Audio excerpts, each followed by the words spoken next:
social. Taking down the other podcasts one by one. Who are these socials? That clip is why people make fun of you. With Carl This is all just for the radio. and Blind Mike. We have a lot of business to take care of. Who are these We are socials? the number one podcast on the internet today. WATS.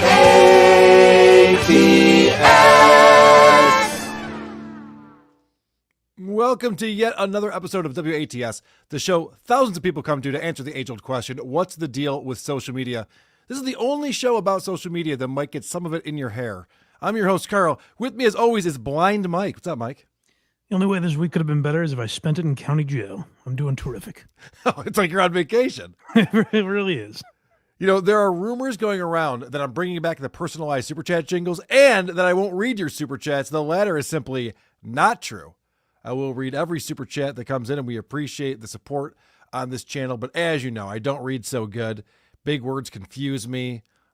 Multiple syllables freaks me out. So if you want to help your buddy Carl out, go over to supertip.gg/WATP.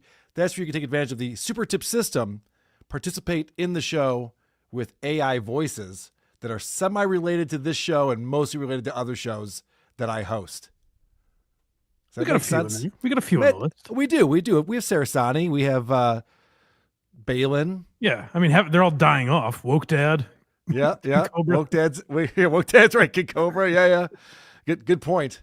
But Mike, we started off the show in a very unique manner, and I pride ourselves on this because I listen to a lot of podcasts. The reason why I started podcasting was because I was listening to so many podcasts. Opie and Anthony went away. Howard Stern got lame, and a boy who's just in his late 30s had to turn somewhere and find some form of entertainment to enjoy.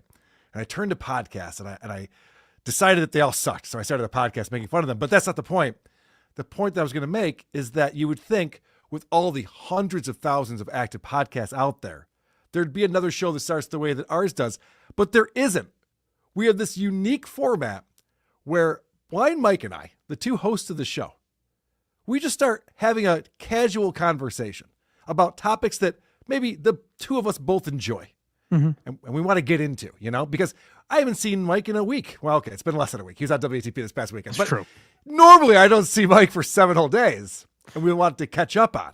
Yeah. And we could do that before the show, but we don't. We save it for the show, and people are confused by that. They're like, what's going on? Did they not realize the show had started or something? Because it sounds like they're having a casual conversation, but then they lean their ear in a little bit, and they go, well, I want to hear what these two fellas are talking about, because I enjoy them when they're being professionals on, YouTube or through the podcast platform that I prefer. But if they're just having a casual conversation, they don't even know I'm here eavesdropping. I want to know what's going on with that. A good way to say it is, have you ever hung out with your two best friends? That's exactly what this is like. That's what it is. Yeah. And we even have a stinger for it. Carl and Blind Mike gonna talk about what they like. They're gonna chew the shit, as it's been said. And when you get to this part of the show, well, it's time for the banter. It's time for the banter. It's time for the banter. It's time for the banter. All right. I'm very happy for a good friend of yours, Mike. It was reported by the Wall Street Journal here that Barstool Sports founder Dave Portnoy just paid $27.75 million for a waterfront compound. He needs it. In the Florida Keys. Looks like a really nice house. Looks like a really nice area.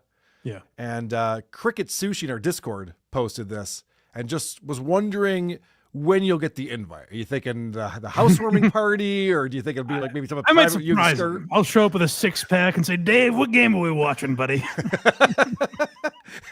Point me to the ping pong table. I want a rematch. Remember? Remember that thing that we did? Yeah.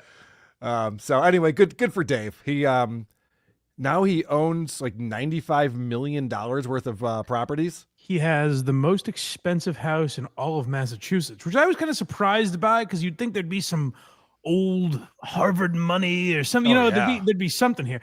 But no, on Nantucket, he has the most expensive house in the state. How does that happen? The size, or is it located somewhere that it's like on Nantucket? Nantucket is like where rich people vacation. So sure. Yeah, I imagine it's location. Okay, that makes sense. So Mike, I really enjoyed the most recent episode of the Blind Mike Project that you did because finally, after all these years, Joe Rogan took the gloves off and called Mark Maron out for being a little bitch. Can I tell you what I'm surprised by is the Please. response, not just in my comments, but like other videos that I've seen and stuff. People are like shitting on Rogan for this. They're like, oh, he's a comedian who can't take it. Like Maron's been poking him with a stick for years. Yeah. And finally Rogan was like, all right, fuck this guy, man. Jesus. It was a breath of fresh air. And that would have been buried on a Brian Callen episode. So there's no way I would have heard that in the wild. How could you? Yeah. Right. So could you imagine wondering, I wonder what Joe and Brian are going to be talking about on the Joe Rogan Experience. What a pity hire that is. Or maybe, maybe it's, I've heard Adam Curry talk about this. Adam Curry, of course, hosts No Agenda with John C. Dvorak. And Adam moved to Austin around the same time Joe Rogan did. And so Adam Curry's been a guest on there a few times, maybe up to 5 now. And he says, he's just like, yeah, if someone falls through or they just need someone to come in, Joe will call me because I live in the area. Yeah. Is that why Brian Callen was there? Like, did someone's flight get canceled or something? That's very possible because I noticed since he's moved to Austin, he's been on a couple times, I think, just as of late. So yeah, that's very possible. And like, I don't even mind Callen. There's times where we goof on Callen, particularly when we're talking about Brendan Schaub. Right. But like, his greatest plague, he's the best example of what Maron is talking about. Where like, I don't think Rogan is the actual problem that Maron has. Like, I think Rogan is a smart enough guy. Is he as smart as he thinks he is? Probably not, but who is, Right. Like, I think he has a lot of interests and he talks about all of them on his podcast. Like, he's interested in all these things and he seems pretty well versed in them. He doesn't seem like a complete moron on this stuff. The curse of the Joe Rogan Experience is Brian Callen, who now waxes fantastic on philosophy and politics and medicine and all these things. Everyone that has a problem with Joe Rogan, they're actually talking about Brian Callen. And Brian Callen acts like he's the smartest guy in the room because on The Fighter and the Kid, he is the smartest guy in the room. He's so used to it, yeah. So it's kind of not his fault to feel superior to the people around him. That's another weird thing about Callen. And I'm maybe late to this, but after years of talking about Brendan Schaub, it finally dawned on me maybe a year or two ago. I was like, oh, Callen is the beta in this relationship. Like the mental beta. Like Brendan shits on him. Like, oh, really, Brian? You didn't know that? And it took me so long to figure out that's the problem with that podcast is that Callen never takes over and says, hey, idiot, you sound retarded. And I understand it starting that way because Brendan Schaub had a lot of heat. Yeah. Coming out of his UFC career and being a regular on Joe Rogan, the homeless cats didn't exist yet. Right. So it makes sense, but you would think that over time, you'd get to the point where Brian Callen's just like, shut the fuck up, man. Do you know how much I have to bend over backwards to defend you all the time? The problem with that is, though, if Brendan had a comics gene in him, he would have eventually accepted the role of the meathead.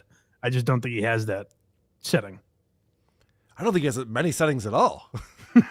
I think it's just the one, the low. He's a good Just baseball coach. Set him to low and let him get out in the world. He knows how to coach children's baseball. He doesn't, though. He got kicked out. I saw the video of it. Because of his intensity. Yeah, it's a little too intense for 9-year-olds. Even though Tiger, I'm sure, will make it to the show. Definitely. We're all rooting for him. He's got it in his DNA. We're all hoping for him. So another couple of guys who have been feuding for quite some time really blew up this week. And I was shocked by what happened between Opie and Anthony, even though I shouldn't be.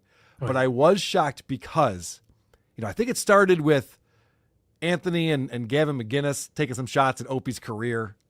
And then Opie firing back. And I don't even know if the Bill Burr stuff maybe preceded that because there was so much back and forth between these guys because Opie was simplifying the Bill Burr thing and saying, the reason why Anthony is shitting on him is because he married a black woman. And then Anthony came back and said, that's not it at all. Like, the fuck are you talking about? Sure. You have no take. You don't understand how anything works. And made fun of his career again. And then Opie's response was, we both have shitty careers. And this was the craziest part. Like, imagine coming back and somebody was like, oh, my career sucks? Well, so does yours. Okay. Gotcha. But the worst part is that Opie's gotcha was, you work Sunday nights on an AM station. He kept repeating, it's not even FM, it's an AM station, which is deliberately missing the point. Anthony has run a media company since 2014.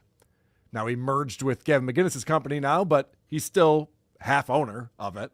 And Opie, I mean, what is he doing besides blowing up balloons for his wife's birthday and hiding iPhones and balloons for his daughter's birthday? I don't know what he thinks he's doing that's anywhere near the level of what Anthony's been up to. No, well, here's the thing, is if Anthony changed his entire show in hopes to one day get a job in radio, like completely shifted who he was to get back into radio, and then the best he could do was Sunday nights on an AM station, you might say like, oh, that's not that great.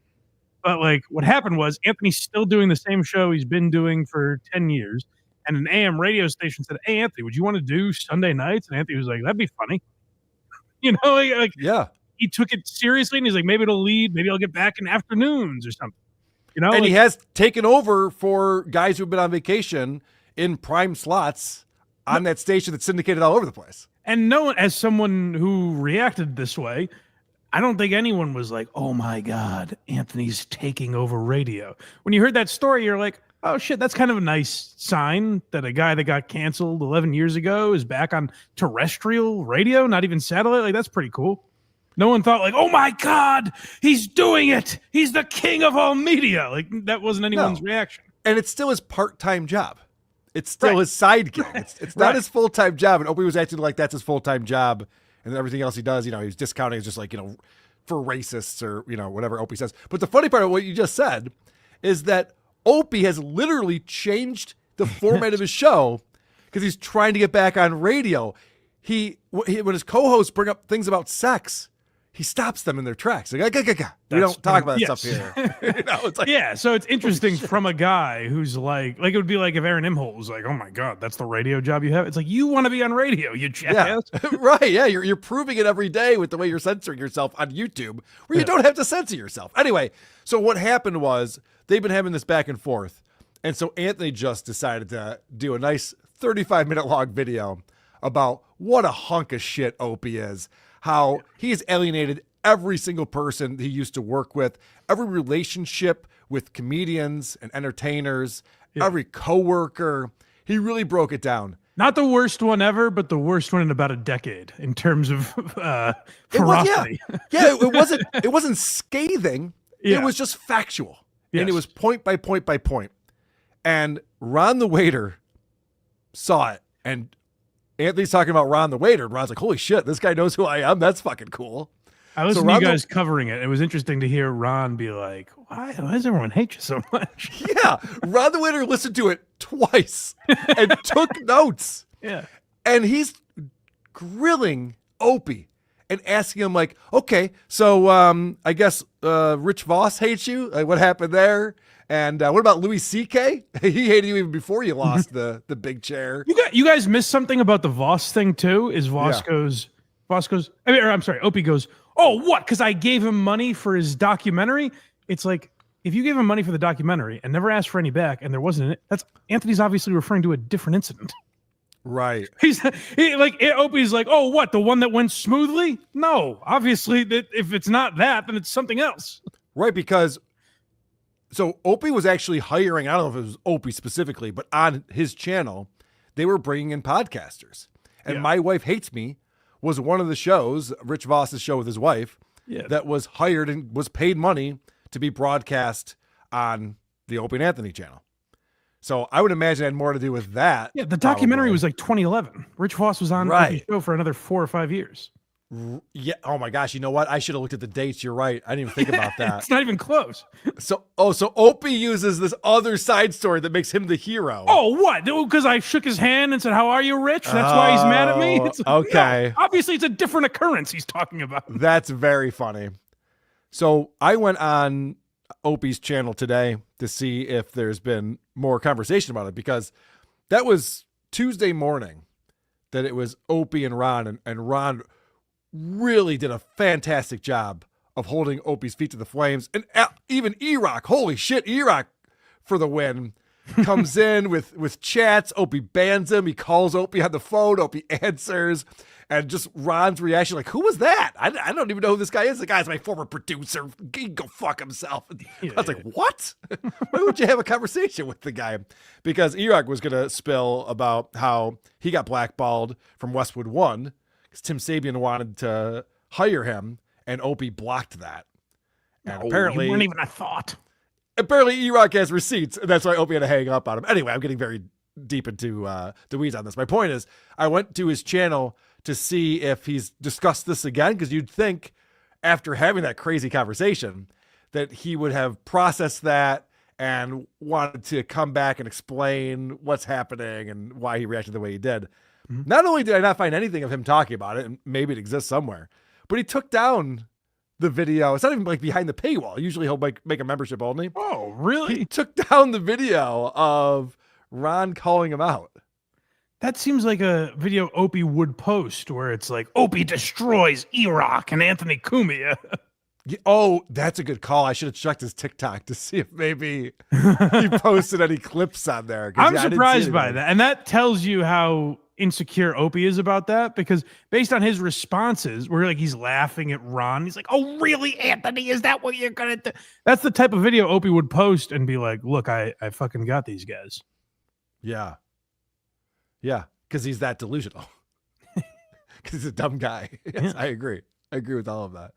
So anyway, that's something that I've been fascinated with. I love these feuds that have been going on. I'm glad Joe Rogan finally lashed out, and I'm glad that Ron the waiter watched the show and had some questions for his partner. Good for Ron. Yeah, it was very well done. All right, let's get started. You know, we got a couple of super chats here. I'll start there. Yay, super chats. JFK Head Chunk 5350 says, will Mike be driving a Model T on the show tonight? Oh, I think he's referring to your hat. I knew I might catch shit. I don't think I've ever worn a Scally on this, but I am a longtime Scally guy, so I understand. It works for you. It works for you. I think you're pulling it off. It suits me. Yeah. Mr. Doodle says, Mr. Mike, would it hurt if you got poked in the eye? Good question. Have you been asked that before? Of course. You're not like a paralyzed guy. Like you could shove a fork in the guy's leg. Like if Quadfather, I shoved a fork in his leg. Hey, he wouldn't know. I can't just like shove a fork in your eye. You'll be like, what's everyone laughing about? What's going on over here? It'd be fun at parties. Chain Smoker became a member. Thank you very much, Chain Smoker. Appreciate that. Sean, the producer, says Women Aren't Funny was released in 2014. Okay. Was it that late? They talked about it on Opie and Anthony for sure. Well, it takes years. It takes years to what, produce these things. I thought Patrice was alive when they started talking about it. That's why I said 2011, but I could be wrong. Well, I believe you because as far as making a documentary, especially when you're raising all the money for it, like they were, that probably did start in 2011. That probably was, especially if Opie's investing in it, that would have been way before when it came out. But to be fair, 2014 is when O&A ended, so my time could be off. I just thought it was earlier in the in that run. But still, Voss was on Opie's show after Opie and Anthony. That's true. But Sean, the producer's on top of things. Thank you very much, sir. And Mr. Doodle says, K-Man, how much for you to shave your goatee? My goatee, I have a lot more facial hair than just a goatee, sir. And I don't do stunts. I don't do stunts. Maybe they want you to have mutton chops. Make me an offer. Oh yeah, I would do that. That's actually a funny idea. Maybe I will do that. Maybe that'll be a good look for me. And maybe I'll get a divorce. Whatever. You know, like sometimes you just gotta throw caution to the wind. The fans wanted it, Jen. What's the big deal? Oh, you don't like me anymore because I look hideous. Is that what your thing is? Okay, fair enough. All right, let's start off with some music today. Who are these music? Who are these music? This one came in as a text message, so I'm not sure who it's from. Oh, but this is an artist named MIAMONEY, and MIAMONEY is wheelchair bound. We were just talking about disabilities. Look at how smoothly the show is going so far. This is a song called Coochie Crippin', and it's an artist in a wheelchair. I think you'll enjoy this.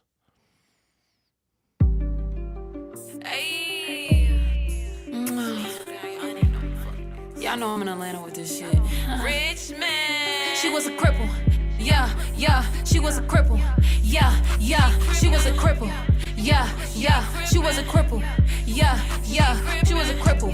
With good coochie, you wanna do me and not use me for disability. You gon' push me for this coochie, paralyzed pussy. Coochie crippin' on him. Coochie crippin' on him. Coochie crippin' on him.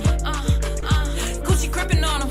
Legs don't work, but his coochie still squirt. Pushing this chair, got his last bitch hurt. The way he killed his coochie, gotta put it on his shirt. He ain't playing about his pussy on 10, he get alert. Here's what I like about this, Mike. Yeah. Let's say I'm out at the club, as I often am. That's where people usually see me. I imagine, yeah. Yeah. And this fine lady is hanging out, maybe not on the dance floor, but adjacent. She's sitting in her wheelchair. And I recognize that she's disabled. And I think, well, the legs don't work, but does that pussy still squirt? You know, like I don't want to ask the question directly. It's not a great pickup line, probably. That's a great line in like a 90s movie where like the pig best friend is like, her pussy still gets wet though. But now, because she's recorded the song and I'm familiar with it, yeah. Now when I see her, I don't have to ask that question. I've heard about you girls. Can I tell you what I like too artistically is that the song took a lot longer than you would expect to kick in. I don't know if that was purposely done, but I think it's a good artistic move. You know, I should have talked it up. Yeah, that's on me. I should be more of a pro. Post. I should have hit the post on that one. That's my bad. The music video, for people who aren't watching this, is fun because they're in like a parking lot or something.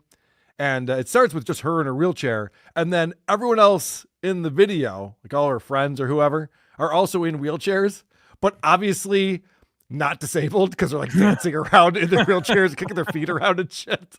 So that's fun. They're having fun with it. They're taking back being in a wheelchair. They're making it cool. It is cool. Yeah. Just like peeing your pants. Mm-hmm. Then he get alert. Never met a bitch on wheels that make you twerk. Never met a bitch on wheels that don't make you flirt. Bitch, I'm popping willies, I ain't popping no perks. And I'm rolling out of lies, don't get your feelings hurt. Coochie crippin' on him. Coochie crippin' on him. I like the positive message too, you know? When I was a young lad, there was a song, like, anything you can do, I can do better. And it was really just the reason behind it was to let you know, like, even if you have disabilities or maybe you're not as strong as someone else, it doesn't mean that that's going to limit you in life. You can do whatever you want. That's right. And I feel like there's a lot of young ladies in wheelchairs who's like, do guys even want to fuck the shit out of me, or am I just going to be, crawling, pulling myself up into my bed and falling asleep alone? My chair is soaked, but how do I get boys to notice it? So I think it's a positive message. Yeah. And I appreciate the person who sent this in. Yes. So that we could see that. He's a trailblazer. We don't check out Facebook very often, but wow, a character just showed up on there that we have to talk about. Carl's Facebook feed. Oh, that's not my Facebook feed. It's this one. Carl Hamburger, you've been down too long in your Facebook feed. Oh, what's becoming of thee? Yeah, we don't have to hear that jingle very often. Wasn't even ready for it. True. Yeah. All right, Mike, familiar with a longtime disc jockey named Scorch? Of course I am. Yes. Well, as you know, Scorch decided to venture out and start up this dive bar locator app and website. His true passion.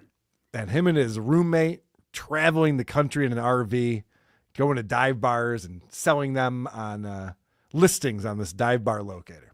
Yeah. And it didn't last very long. They gave up on it. They gave up, and then Scorch came back and he's just like, I'm retired. I'm not doing a show anymore. It's surprising because the one thing GPS doesn't have is bars. Like if you look up bars, no, like, they do. we don't know where the one is. No, actually, I mean, they'll even tell you if they're open or not. They'll give you the star rating. It's amazing. Not in Massachusetts. So maybe No, I know. Actually, I was in Boston, and after we left the show, people were saying, let's go here, let's go there, and I looked it up on my phone. It is not my experience, but it's a really bad business idea. It's really stupid. Yeah. But I think this one is going to catch on. He's got a new shtick, new thing that he's doing on here.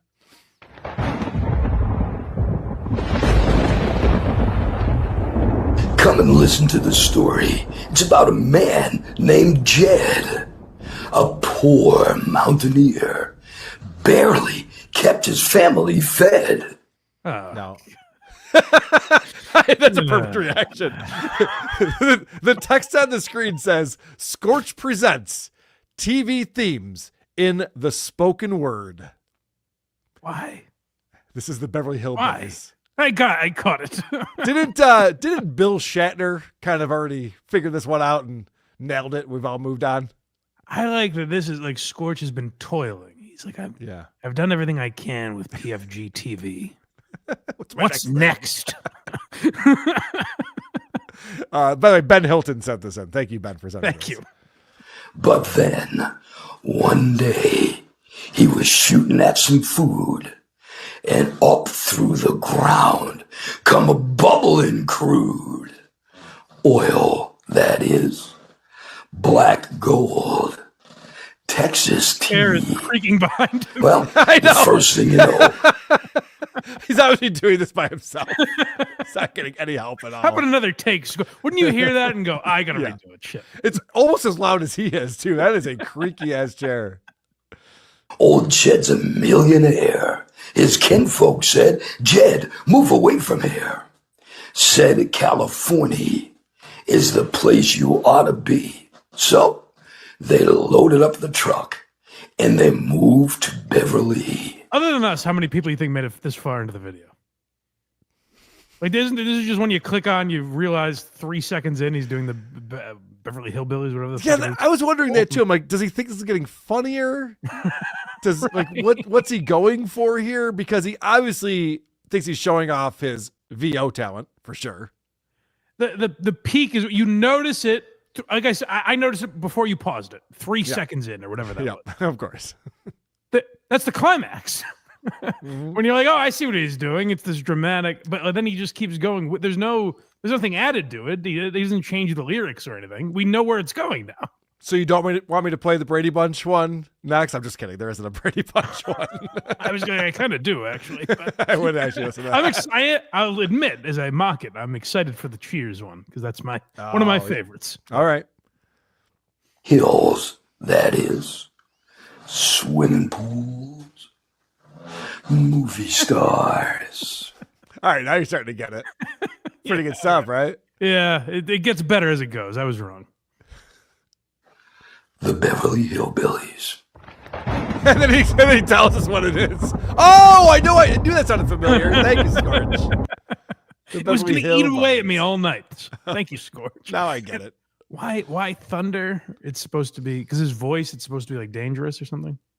Yeah, someone made a graphical logo thing for him, and he just uses that because it shows like a neon sign that's like filling in Scorch as it's like the thunder goes. It's probably a default in whatever software. Actually, it's CapCut's the software because it shows it up on the screen when it's done. That's how you know you paid for the license. Well, Scorch, don't stop until you've done every popular sitcom of the 60s, 70s, and 80s, I say. I totally agree with that. Yeah. And then after that, I'd like to do spoken word of some of the instrumental music for some of the great game shows out there. I was going to say do Seinfeld next. Do. That'd be fantastic. And then yell the N-word, so we know exactly what you're... Oh, Seinfeld. Oh, okay. That's the character he is. Yeah, okay. Now I get it. All right, let's head over to Instagram. Blinded like Blind Mike. Don't be a douche. Instagram in the night. Blinded like Blind Mike. Check out these reels. They might make you want to fight. Hold on a second. I just saw something that made me laugh a little bit. There we have a new member on the YouTube channel. Thank you for signing up for the YouTube channel, Rake Victim. And it's a photo of Stuttering John. A rake victim. But you're the one stepping on me. You're the one raping me. You raked me. Hamburger. Joe Corson, right? Talk about skid marks, he says. Talk about skid marks. Oh, the wheelchair girl. Oh, right. Yes. I see what you did I got there. it. There could be skid marks in 2 places. Yes. If we read that 10 minutes ago, we would have been laughing. Yeah, we would have been doubled over for sure. Mm-hmm. On supertip.gg/WATP, Anonymous says, Mike looking fly today. Thank you. All There right, you so go. we're up to mixed reviews for the hat. I like that. I think it looks good, buddy. So Thanks. you get a higher percentage of yeses than no votes at this point. Good. 225. You introduced us to this character a couple of months ago. Oh, yeah. This guy, what he does is he walks around Miami Beach and he tries to get some ladies' phone numbers. He sure does. And I don't think we've seen this one yet. Maybe he changed his pinned. It struck me odd that like you can pin messages to the top of Instagram, and those are typically how you want to present yourself. This is what I want everyone to see when they come to my page. And he feels this is the best advertisement for what 225 does. You guys gonna make eye contact and not talk? Come on, come over here, make a U-turn. Let's talk about this. You got braids and everything. Why are you walking away? That's crazy, bro. I'm trying to tell y'all, bro. I think I'm invincible in some shit, bro. I think it's the aura. Ask Chad if the mic's working. Chat, is the mic everything good, bro? I think it's too much aura and energy. I think that's what it is. It's the aura and the energy, chat. You know what I mean? It is what it is, bro. You know what I mean? How you doing? We're making eye contact. Let's go. The we're making eye contact line is not a winner. Well, you're a tattooed freak and you're staring at me. You really left me no choice. You're staring at me like a creep. Yep, I sure am. You want my number? You've made a spectacle of yourself. So, yes, I looked your way. So the fact that this is pinned, Mike, I have a new theory. Yeah. All right, this is a character. Okay. He's doing. And I think, let me throw this out there. I think this guy doesn't even like women. And hear me out on this. Hear me out. Yeah. So he has no problem with rejection. He seems to enjoy it.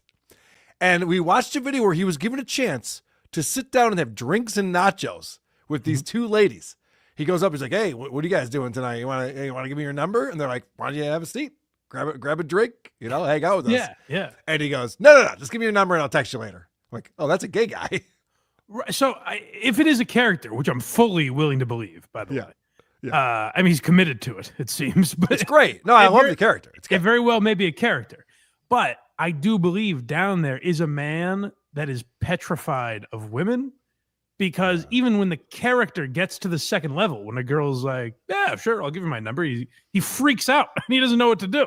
Like the character is not even developed. He's like, shit, and he has nothing to say. Well, that's what I mean. Like he's afraid of girls or he doesn't like girls. Yeah. Because really the only goal is to get a phone number. And I swear to God, a girl will be like, dude, you look pretty good. How about I suck your dick? You're like, no, just the what are you going to do? Just want the digits. That's all. I don't know. But the good news is that he is evolving. Shaking things up a little. With what he's doing. If you step outside in public and don't want to have a conversation, cool. Then go to the library and read a book. Click rain bit and let's do it. Come on. Stand it. Lost it. It's all good. Let's do it. There she is. I'm right here. How you doing? All right, so he's on the beach now. And, he's shirtless, but he's wearing white sneakers with white socks, which is a weird look for walking around on the beach, in my opinion. But he's walking up to this woman who's got a pretty banging body. Okay. And, he's going to see if she's into it. I'm right here. How you doing? I'm great that we're talking. You look fit. What's your name? What was it? Sorry? What's your name? Rain. Rain? Why are you rapping? Come on, just own it the way you look it out of here. Come on, look at your fit. That's not okay. No, you want to show it off. Get out of here. Show it off. Kidding me? Bikini's as thick as fishing line. Want to be on camera? Don't even make sense. You serious? See ya. Goodbye. This is so me.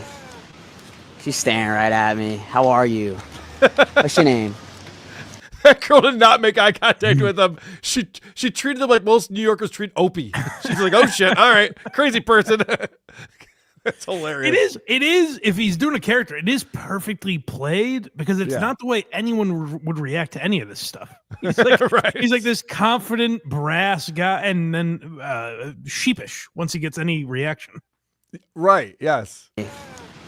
She's staring right at me. How are you? What's your name? Yui? Yeah. Jeez. Damn. whatever. Stare show. Not here for a stare off. I'm here for a conversation. Quick, I'm gone. All right. The woman that he's talking about didn't even look at him, and he's like, "What? Are we just staring at each other now?" Yeah. By conversation, I mean I'm going to ask you for your number. You're going to say no, and I'm going to walk away and say, "What are you going to do?" And gamble on my phone. Or if they say, "I already have a boyfriend," you say, "What? Level up? Upgrade? Upgrade? Upgrade? Upgrade? Upgrade?" He's the worst. That's the beauty of it. Like the nuance of the character, yet doing the same dumb shit every time is very interesting. I love it. I love it. So this is an opportunity. Like the guy's not quick on his feet, it seems like to me. When you watch this one. What's your name? Desiree. Look at Desiree over here. She just lit up as we're talking to Desiree. She lights up in the moment. Desiree, I like your outfit. I think it looks nice on you, and I like your eyes too. Thank you. You're leaving? What are you doing tonight? I'm just leaving. Why are you leaving? You didn't like what you came out for? I'm just ready to go home. I have to work in the morning. You do? Yeah. Got you. Well, let me get your number, Desiree. No. Why I don't give my phone number out. Why is that? What do you give out then? Because I'm famous. You are? Yeah. Really? Yeah. That's awesome. Honestly, I'm so proud of you. Thanks. Well, take care. Nice to meet you. Thanks. Nice to meet you. What? Say ya. Goodbye. What? He's not a skilled interviewer. There's no follow-up question to "I'm famous." Mike, an easy thing would just be like, "Oh, what do I know you for? Why are you famous?" Or if he was at any game at all, he'd be like, "Oh yeah, I know you. You were in my dreams last night." You know, something cheesy, pick up that is an line example thing. of game. You're right. See, this is why I'm swimming in pussy over here. Yeah, he's not the greatest interviewer to be like, "You're famous." Boy, I got nothing for that. Sorry. Yeah, he goes, "Oh, cool. Proud of you."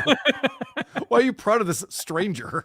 What do you mean? If you throw anything at this guy, if you're like, "Hey, I'm in a wheelchair, but it doesn't mean my pussy doesn't get wet," you have nothing to say. Nothing for that. Anything at this guy, he's not expecting. He's got nothing. He wouldn't have the skid marks line. He wouldn't have anything if that were to happen. Yeah, that was because that girl's really cute too, and the fact that she was like lit up and bubbly and talking to him, and that was a perfect opportunity to keep the conversation going. What are you gonna do? You're famous on social media, same as me. Interesting, right? We have that in common. I guess that's not worth talking about. Having something in common. Oh, you're famous. Do you have an OnlyFans like I do? You know, anything. Let's swap passwords. Yeah. Right, yes. All right, we got one more from 225 on the prowl. If you're not comfortable talking to chicks, good. You gotta get comfortable with the uncomfortable, and that's what I do. Any chick for us. Quick rain bet, let's do it. Come on. Stand. In a bus.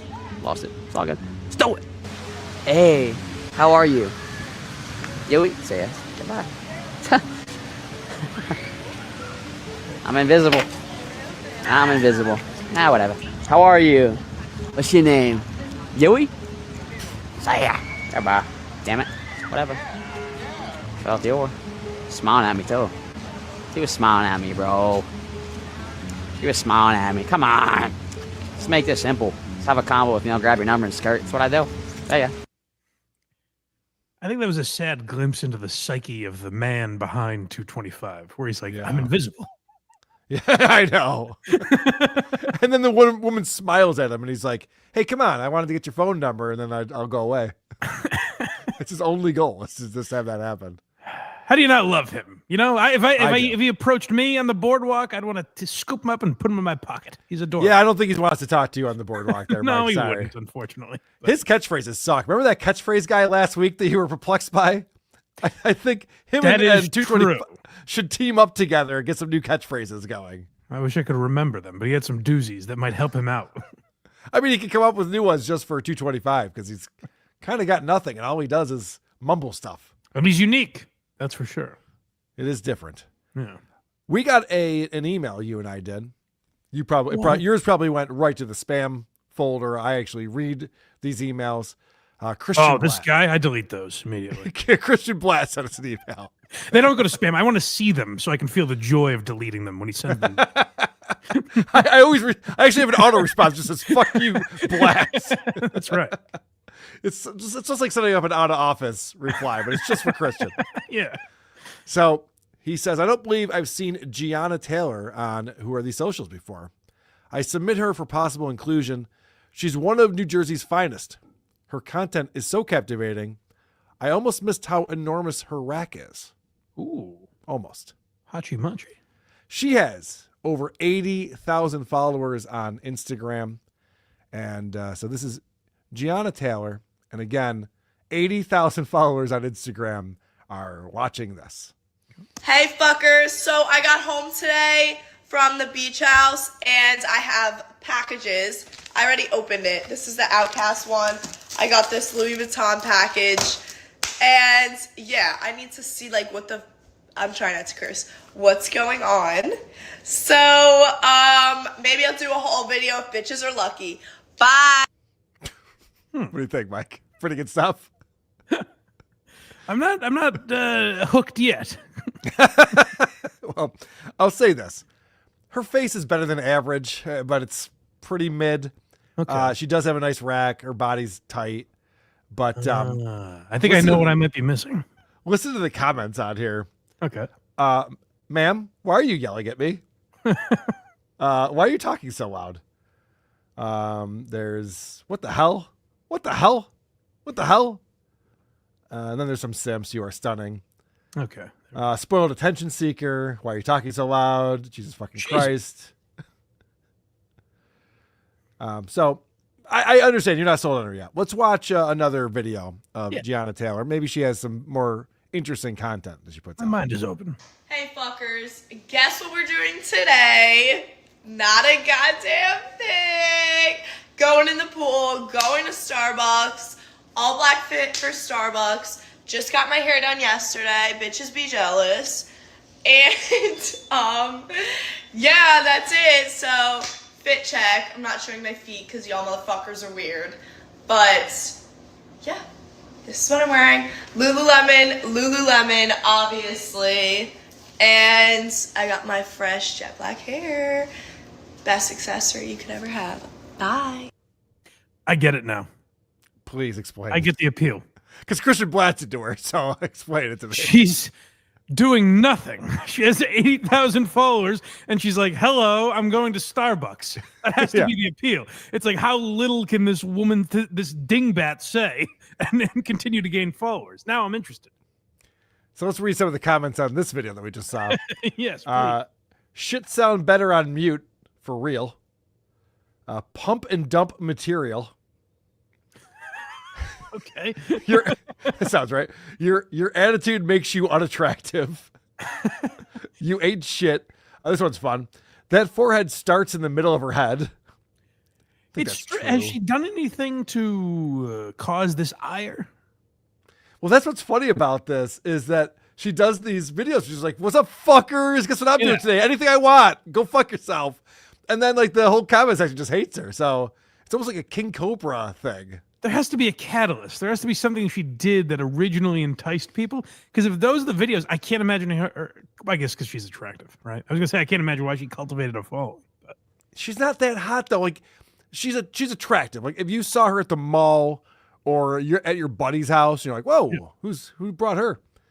But for like Instagram, well, it's like Mubi. If you're attractive enough and you say something, say chicken Caesar salad like a retard, or say what's up, fuckers, that hooks people for some reason. I was just gonna say that doesn't explain anything. Saying that it's like Mubi. Mubi doesn't explain anything to me. I'm still confused because it's this popularity that's inexplicable, but it captures something in people. Christian Blatt is here in the chat. He says words hurt, Mike. I'm sorry, Christian. I take it back. Oh, I pour through those emails. I really give them a lot of thought. I go, oh, good idea.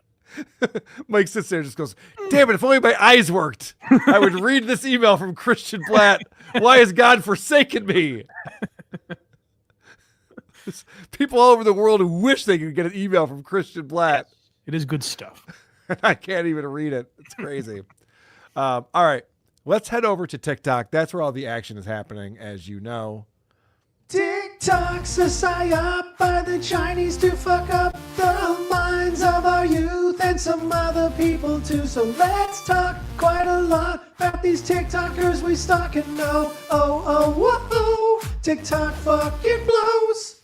Should we update that jingle now that TikTok is no longer owned by the Chinese government? Just kidding. Yeah, people get it, you know? Just kidding. All right. So I want to start off with a guy that I have so many questions. And I'm really glad that you're staying on this beat. I've left no choice. Honestly, I would have deserted this a while back. Yeah. But I love the fact that you are still checking it out and showing us what's up. Joe.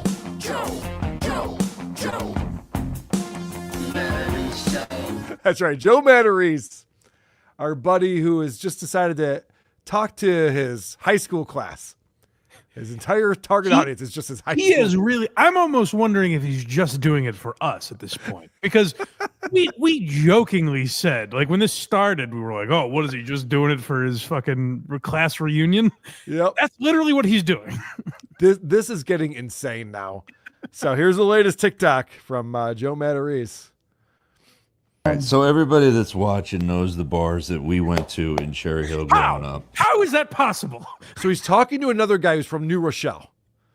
And he tells this guy, everyone who's watching knows the bars that we went to. So if I was the other guy, I'd be like, well, then why are we making a video if that's the other people who are watching? And if everyone watching grew up in that town, they still don't necessarily know the bars that these two idiots went to. That's what I'm saying. What Joe's saying is these are just friends of mine watching. Yes. And thank you. Okay. I'm glad you said that. So I wrote this down in my notes. I had an epiphany. And we're only 4 seconds into this video. And I'm already like, oh, okay. I figured out what Joe is doing wrong. This content that he's creating does exist in social media on Facebook. He's doing this on TikTok. You don't make TikTok. You don't create a TikTok so that all your friends who graduated in '83 from your high school will watch that. That's what Facebook was. That was like, yes, Joe should have a private Facebook page with just the people he went to school with. That it would kill. Class of '83, and you can get on there and be like, I remember that diner we used to go to, and everyone would be in the comments like, holy shit, I vomited at that place. I remember. Whatever. I've been to that diner, Joe. You're absolutely right. That's where it belongs. Yep. So this is, again, an old man who does not understand TikTok. It's very Opie-esque, but in a very different way. I'll start that one over. This is crazy. All right, so everybody that's watching knows the bars that we went to in Cherry Hill growing up. Enchante was the coastline. This place, Walk and Roll. Got a late night spot called Duke's, called it Duke's Till Dawn. Now you grew up in... And he's finding images of all of these places, and he's finding ads for them from old newspapers and putting them up on the screen. All of this reeks of effort. They're also professionally mic'd. They both have I guess they're like lavalier mics on their shirts. So Joe set this up. He's just like, all right, we're going to record this video. We're going to talk about these bars you used to hang out with. You're going to talk about bars you used to hang out with. It sounds fine. It sounds good. Yeah. Joe is not lazy. Say what you want about the man. He's misguided. He's misguided. He gives up too often. Well, he's certainly not lazy. He's trying everything. Yeah. New Rochelle. Yes. Where was the spot when you were like 19, 20, 21? The 15 to 21 or so was North Avenue. It was all North Avenue. The Beachmont, Characters, Gary's, Bumpers, Smart Alex, Church Key, and Tammany Hall. 7 places along that one spot. There were free kegs on Fridays. They'll pass you by, glory days. And these guys are just like in their late 50s talking about how it was fun to hang out at bars when they were 19. Hold on. I want to hear where there were free kegs 40 years ago. I'm interested. Yeah, I know, right? Before I had a time machine, we took some of that free beer. It was free. On that one spot. There were free kegs on Fridays. Free kegs? Free keg on Friday. Just free beers. Free beer. No cover charge. No cover charge. And he's got his tour dates up on the screen now, and it's in the Wooter tour that he's on. I know. So on December 26th, Boxing Day, he's at Red Bank, New Jersey. And then the next day after that, he's at Collingswood, New Jersey. And then, you guys remember Duke? And then in February 13th, he's at Mamaroneck, New Jersey. Or Mamaroneck, New Jersey. Mamaroneck, I believe. Mamaroneck, thank you. Do you think at any of these gigs they chant, Shantae? And then Joe comes out on stage and they, yeah. I bet there's kid. I bet there's 12 to 17 people who show up at any of these gigs. There's They not all a, know that- they all know there's that not bar, a though. rowdy audience chanting Ashante. Senior year, that's where everybody went. Now, remember, I'm a little older, so it was 18 when I was in high school, so it was easy to get into bars. And was it one of those areas where people came from all around to go to it? Oh yeah, Connecticut, no. everybody. It was North Avenue. It was like people. You came from all over. Like now it's White performing Plains. there? Why would it be Then that? It was North Avenue. I know, right? They came from all around to go to that bar. Well, I guess it depends on your definition of all around. So that's obviously the entertainment district. Yeah. Like every city has that area where it's like a bunch of bars. Town, yeah. Yeah, right. So it's like I drove from like 3 towns over. Like yeah, a lot of people do that. North New Rochelle, South New Rochelle. Right. Yes. Like now it's White Plains. Then it was North Avenue for 20, 30 years. Good stuff. So really Mike, is. I went into the comment section because I'm like, who is this for? Yeah. Did he find his target audience? He's been doing this for a while now, where he's literally making videos for guys who are his age who grew up in his town. Yeah. This is the thing he won't quit for some reason. Yeah, this thing he keeps going. Well, listen to this. Because I just made the comment that it's like he's using TikTok like it's Facebook. Mm-hmm. Maybe he's cracked the code. Pixie Blur says, walk and roll? I forgot about that one. Shame kids don't have any of that today, and they have to go to Philly. Chinese food? Holly says, Coastline was the best and eventually went downhill, so we people watched. Wow, okay. Jim says, hey, buddy, I was a DJ at the Coastline from 82 to 83 when Chris and Nikki ran the spot. I also DJ'd at someplace else, and they're growing up a Hubert Boulevard. Also DJ'd at a place called Sparkles and filled in from time to time at the Coliseum in Voorhees. Those were the best times. You know what, Joe? I'm sorry. I was wrong. Anthony says, I'm 52, and Iguana was the place to be in the 90s. Oh, my God. I'm an asshole. So Joe, Lily I'm sorry. says, I take oh my God, all my favorites. Thanks for the memories. You're killing it, Joe. Keep doing what you're doing. Don't listen to me. You Jack found says it. Iguana Beach Club.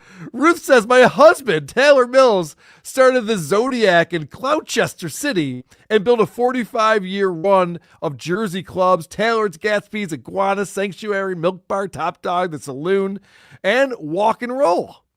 Joe, I'm so sorry. You finally found success. This is it. Stugat says, how do you not mention J Elbow Room? $1 lunch and open after hours. There's always a troll. Joe, don't listen to that guy. you did fine.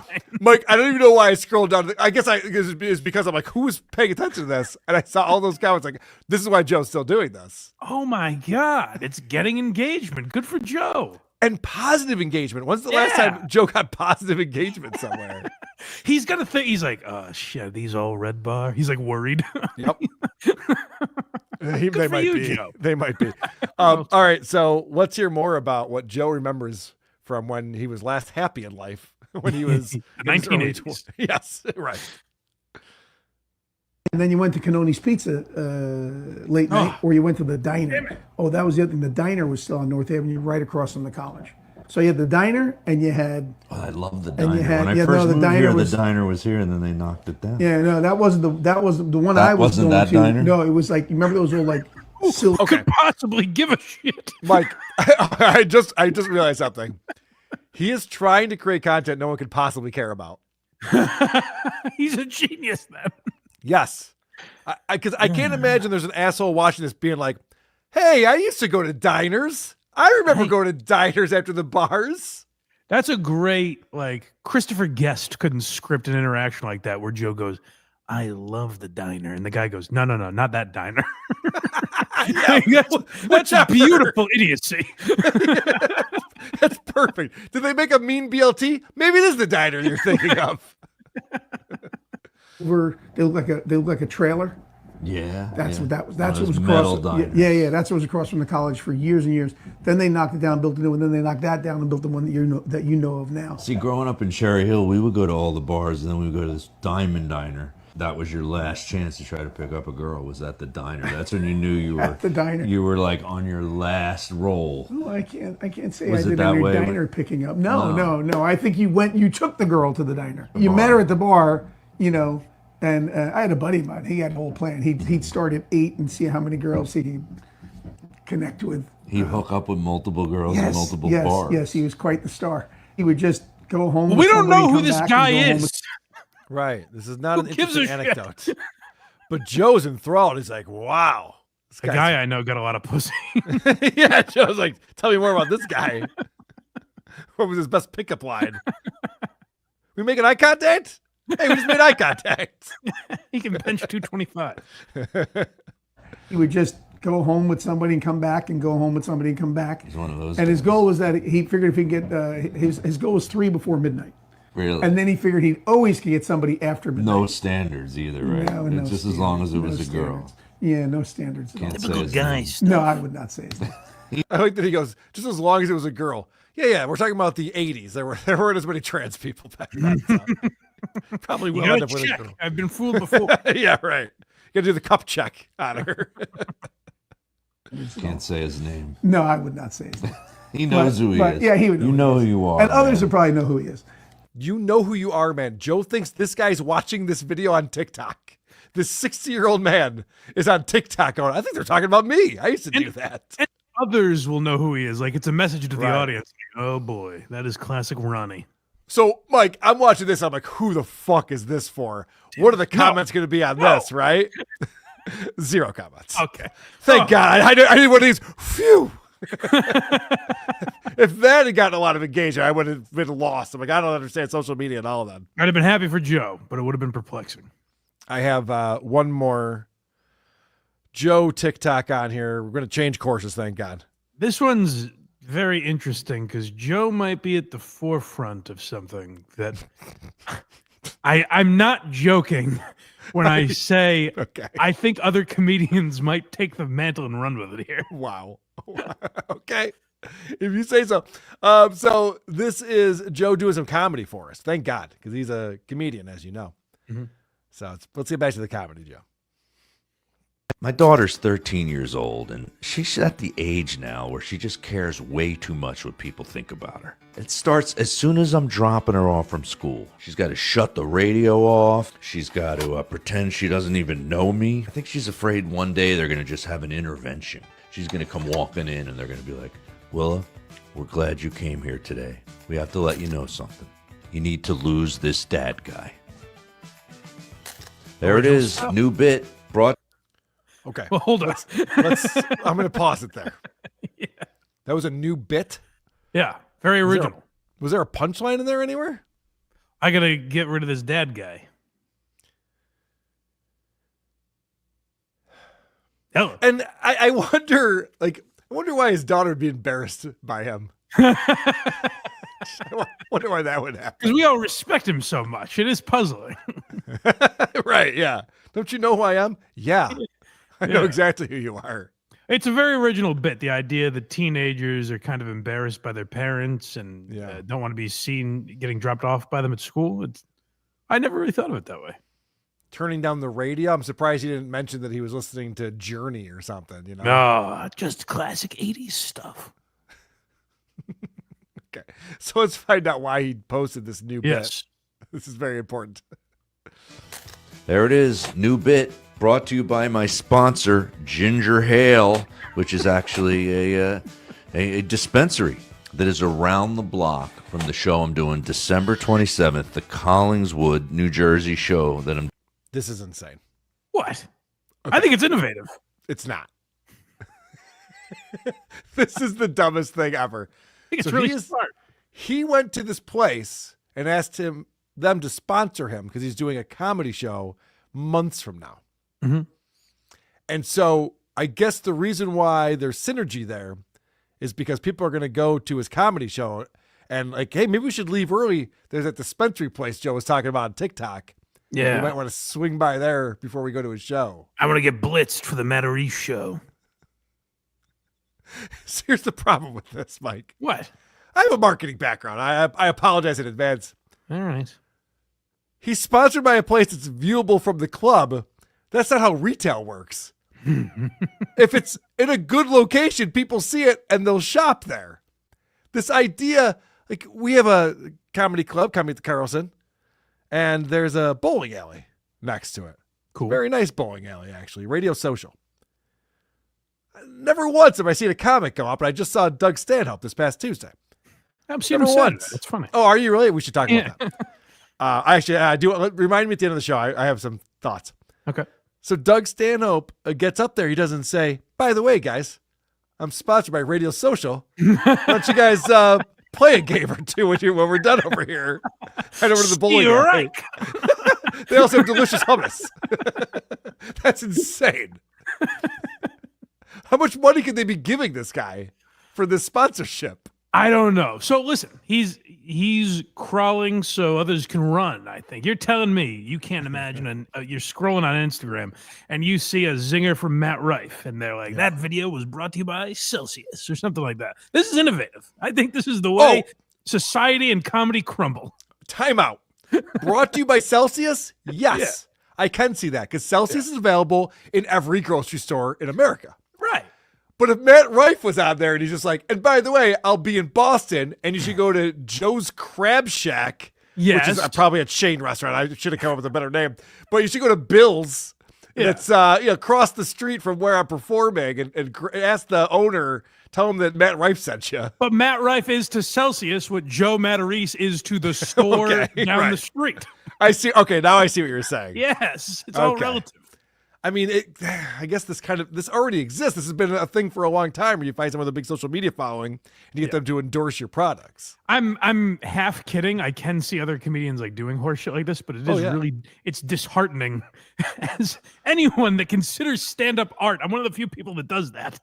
And you look at this asshole go, new bit alert. That one was brought to you by fucking Dickhead's Weed Shop. Not for nothing.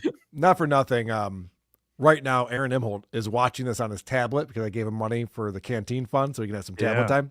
He's watching us right now and going, Celsius as a sponsor, you say? Genius. Why didn't I think of that? On Steel Toe, we'll be doing the White Power Hour, brought to you by Celsius Energy Drinks. The goal for this Instagram reel is $10. What do you say we get there by the time I'm done talking? Collingswood, New Jersey show that I'm doing at the Scottish Rite Auditorium. If you're a user, I'm not. Gives me anxiety. That's my favorite. That's my favorite part of this whole video. The guy goes, hey, here's a new bit. Pretty funny, right? Brought to you by this place. They sell weed there. Do you like weed? I hate it. I would never use it. It's terrible. I like the Shane Gillis Bud Light commercial when he looks at the nutrition facts and he's like, this is actually not that great for you. Right.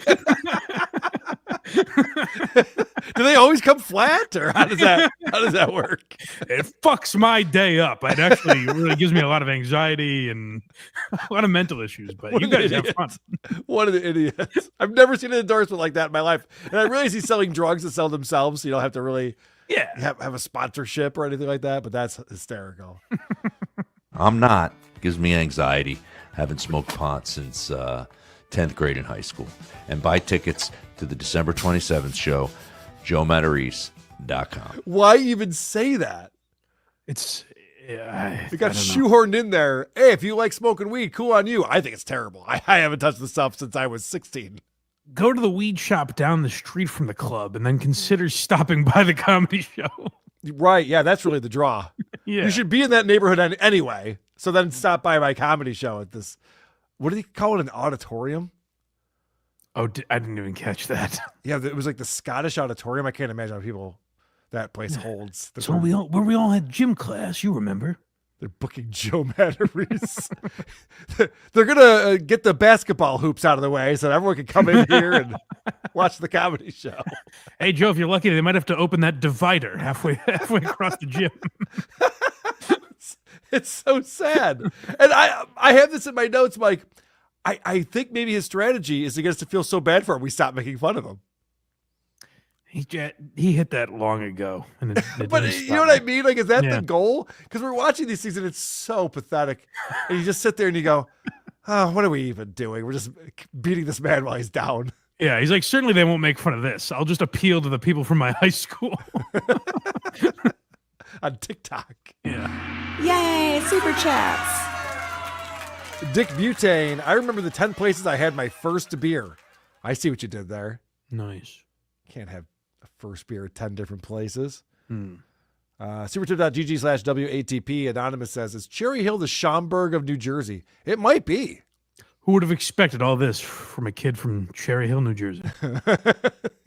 They're all really successful. It actually might be, because Schaumburg's an upscale little suburb, and so is Cherry Hill. Expected Joe to do this poorly. Right, yeah, we thought you'd make it. Carl, I heard on Discord that you eat poop. You should come over to my doo-doo dungeon. I mean, art studio, and we can finger paint. Is it true? What are we finger painting with? The doo-doo? I suspect, yeah. Because that would save money. You know, that Amazon wish list, I don't think is... Since he's come off of TikTok, he's probably not getting a lot of those Amazon wish lists. Where is he? Where the fuck is this man? I know that he's got a new gig where he's selling hot chocolate at the ice rink. Yeah. And I imagine that's time consuming, but doesn't he have breakfast sandwiches too or something like that? I don't know. I mean, I guess putting eggs and bacon together is taking up a lot of his time. There's been no positivity in the world. No, in fact, I heard that it's already been called Republicans are going to win every election from now on because Woke Tad has stopped telling people how terrible they are. Actually, literally, since he left, isn't there peace in the Middle East?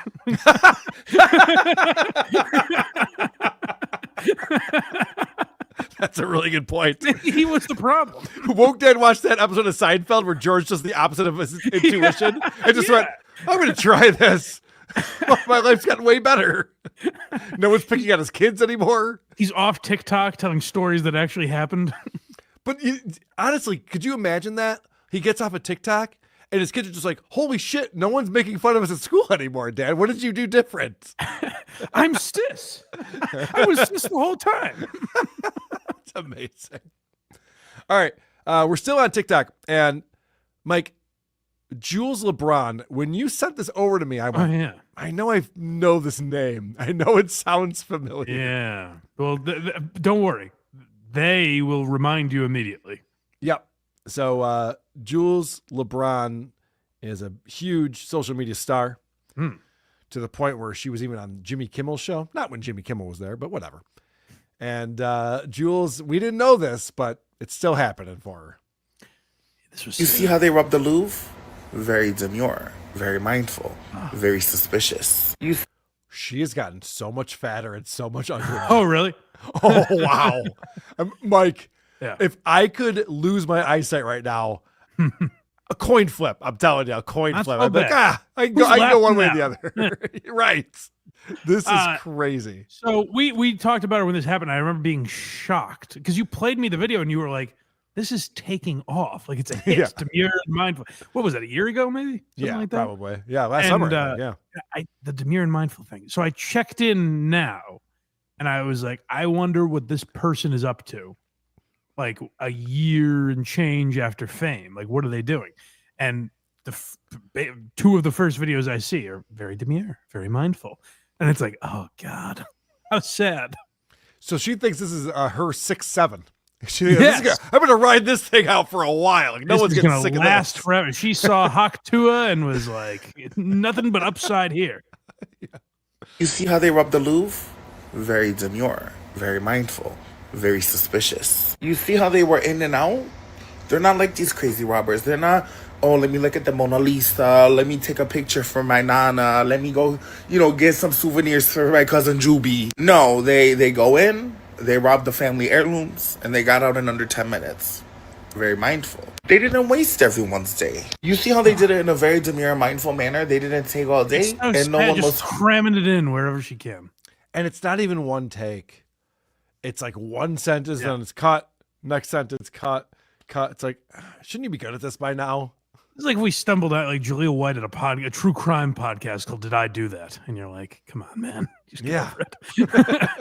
We all remember. They didn't do ookie spooky. We're gonna do hostages. We're gonna tie you up. We're gonna, where's the boss unlock the case? No, they smashed the case. They got their Julinas and they got out out of there. Very cutesy. Only a little bit of robbery. Oh, you know what I just realized? So a pretty well-known fact about TikTok is if you're monetized, you don't make money unless your video is over 1 minute.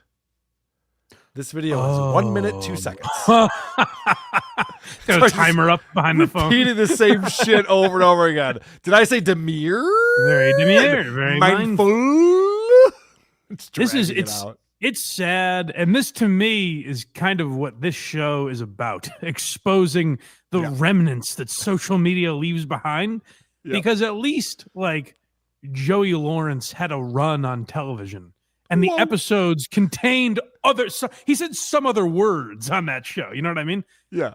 This is someone who had like legitimately 2 weeks of success, who a year later is like very demure. Remember?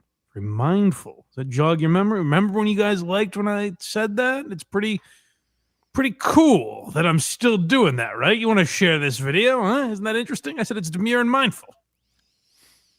There's I'm obligated contractually to make a Simpsons reference now. Mm-hmm.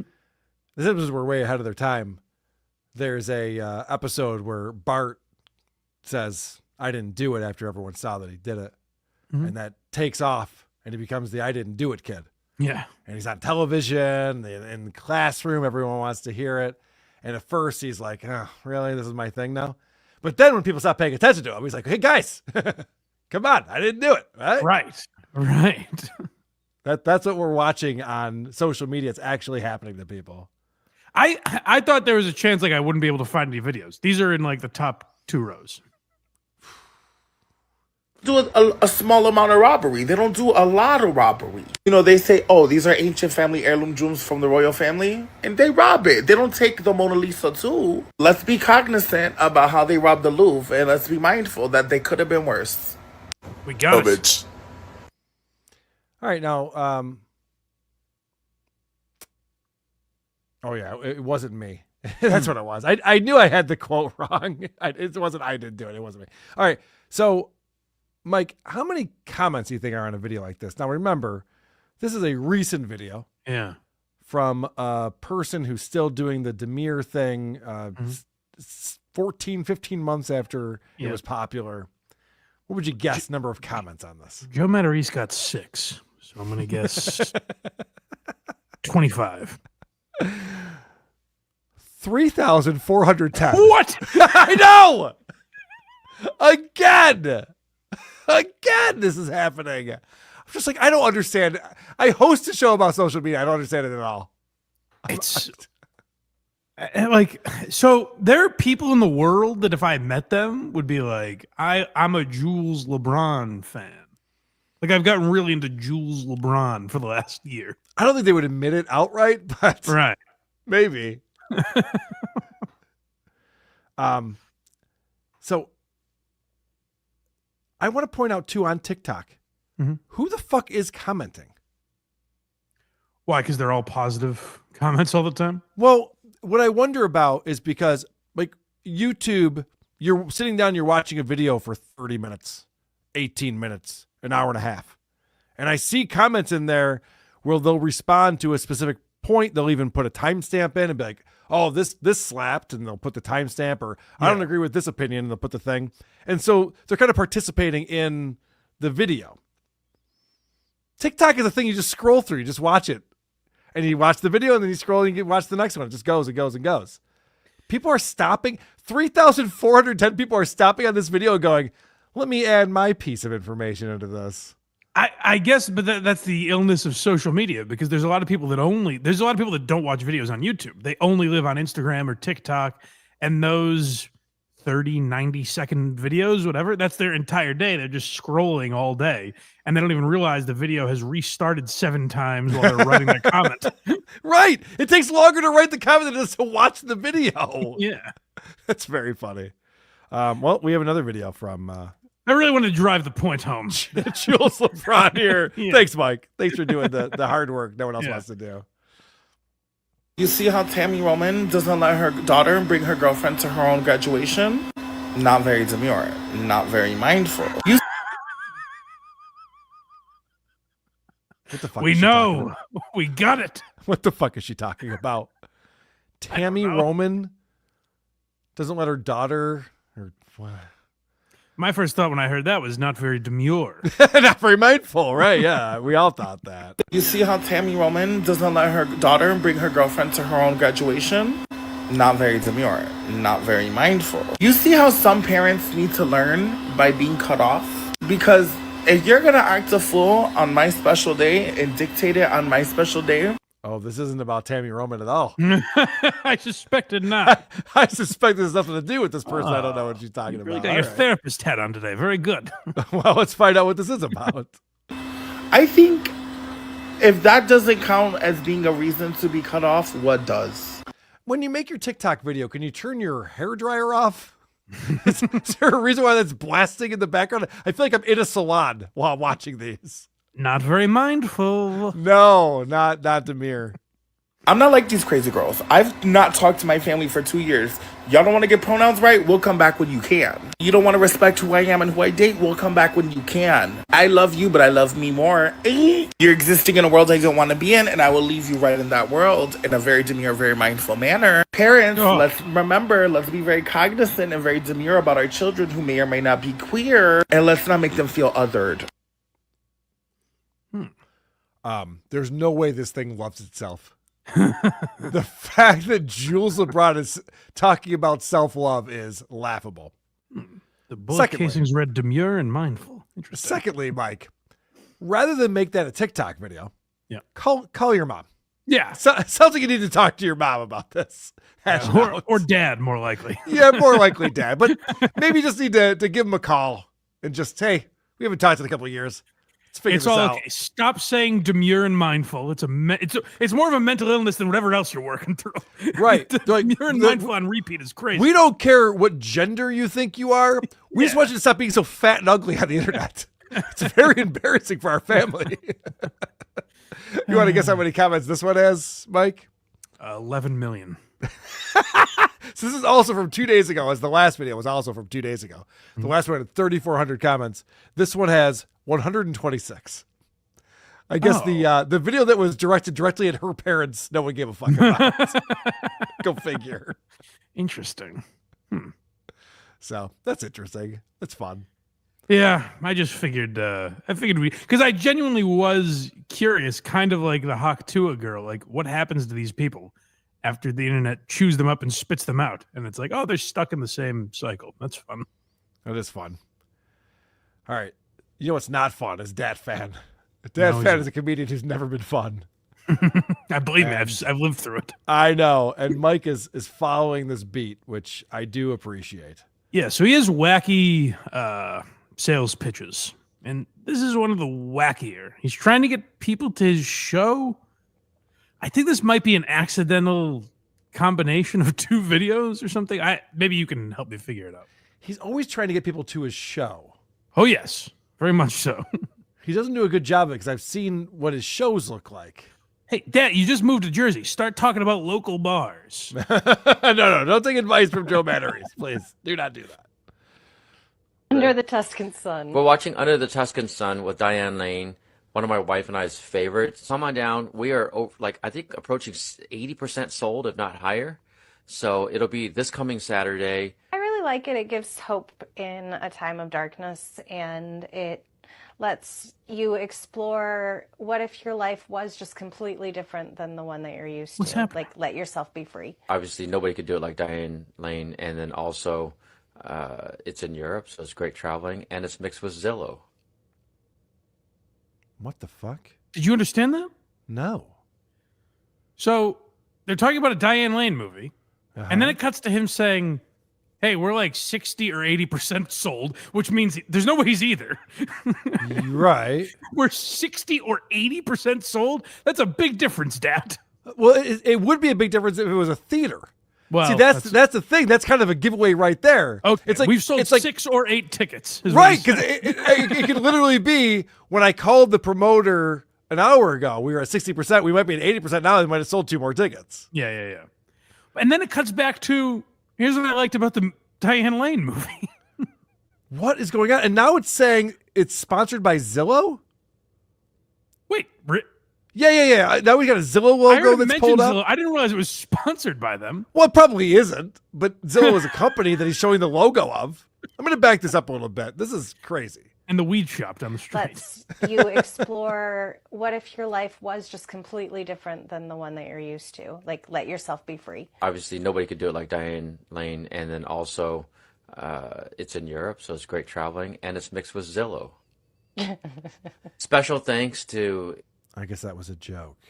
Mixed with Zillow. And it's mixed with Zillow. I giggled afterwards. You had to see the movie. I guess it was a joke, yeah. Special thanks to Amy Litzka and The Stand as well. I had a great time last night performing.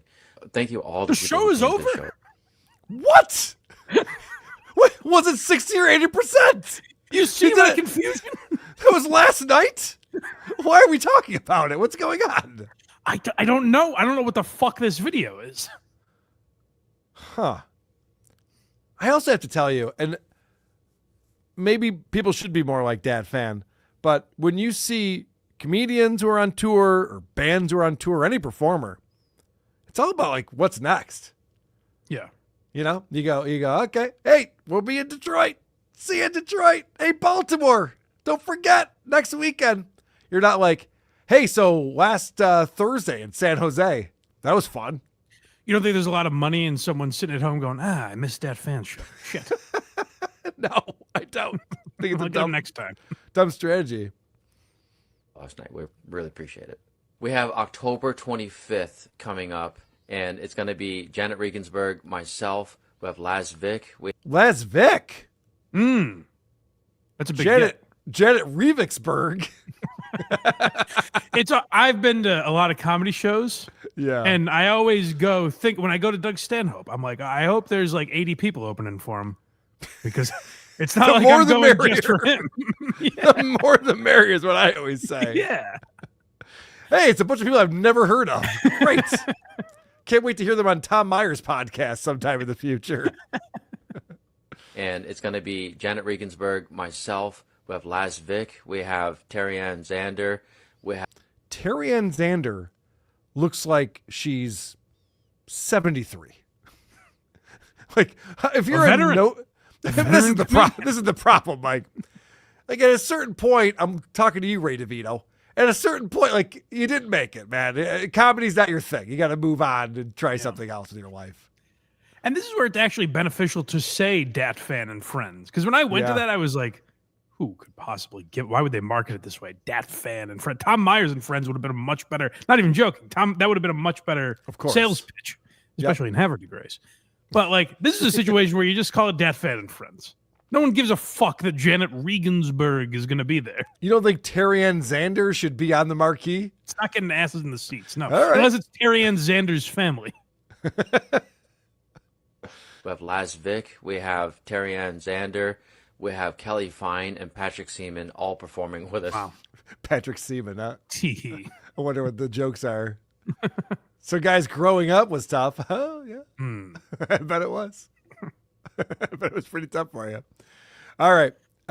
We have Woke Chad coming up. We haven't talked about Woke Chad in a couple of weeks. I was hoping so. And our buddy Casey Day put together some jingles for us, and I haven't been able to play them. Oh. Because we haven't done Woke Chad. Because I keep an eye on him. He's my beat, so I keep an eye on him, and he's been saying some really boring shit. A big problem is that the Brewers were in the playoffs, and so he's wearing his Brewers hat, and he's talking about baseball a lot, and I'm like, all right, this is boring. I can't. I'd like to hear his baseball takes, if I'm being honest. No, I'm telling you don't. All right. Because I wanted to bring it, and I'm like, I can't even make sense of this or make it interesting, so... But he's back now. I mean, everything he's been putting out lately, I've really been enjoying. So we'll get into that. But first, let me know what you think about some of these new jingles that we have that Casey Day put together for us. I love details, so many details. My stories have details. I am Woke Chad. I am a zaddy daddy. I am Woke Chad. And I have come to bore you and steal your lady. Woke Chad. It's not bad. Why is he a zaddy? Well, Zaddy Daddy was Casey's nickname for him when I was looking for a nickname? I remember. Yeah. Okay. I should give you the benefit of the doubt. That was good. That was fun. Let's hear another one.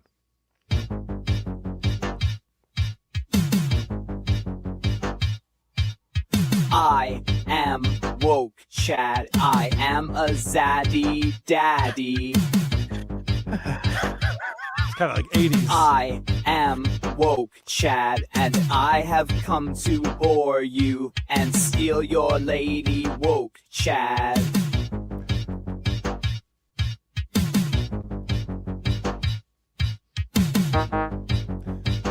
It's not long enough. It's a little avant-garde. I would go with the first one for sure. All right. Well, there's more. Hold on. Oh, there's plenty more where that came from. Well, Mike. that's certainly impossible. Now, enough with slow the your jokes. roll. Yeah. Hillbilly Bray says, this is what Tukey listens to in his car. Yes. This is the kind of music that Rocco thinks is good. Okay.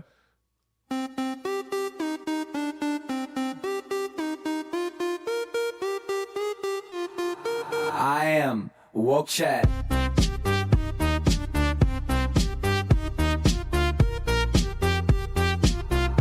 I am a zaddy daddy. God damn it. I am a zaddy daddy. I am woke, Chad, and I have come to bore you and steal your lady, woke, Chad.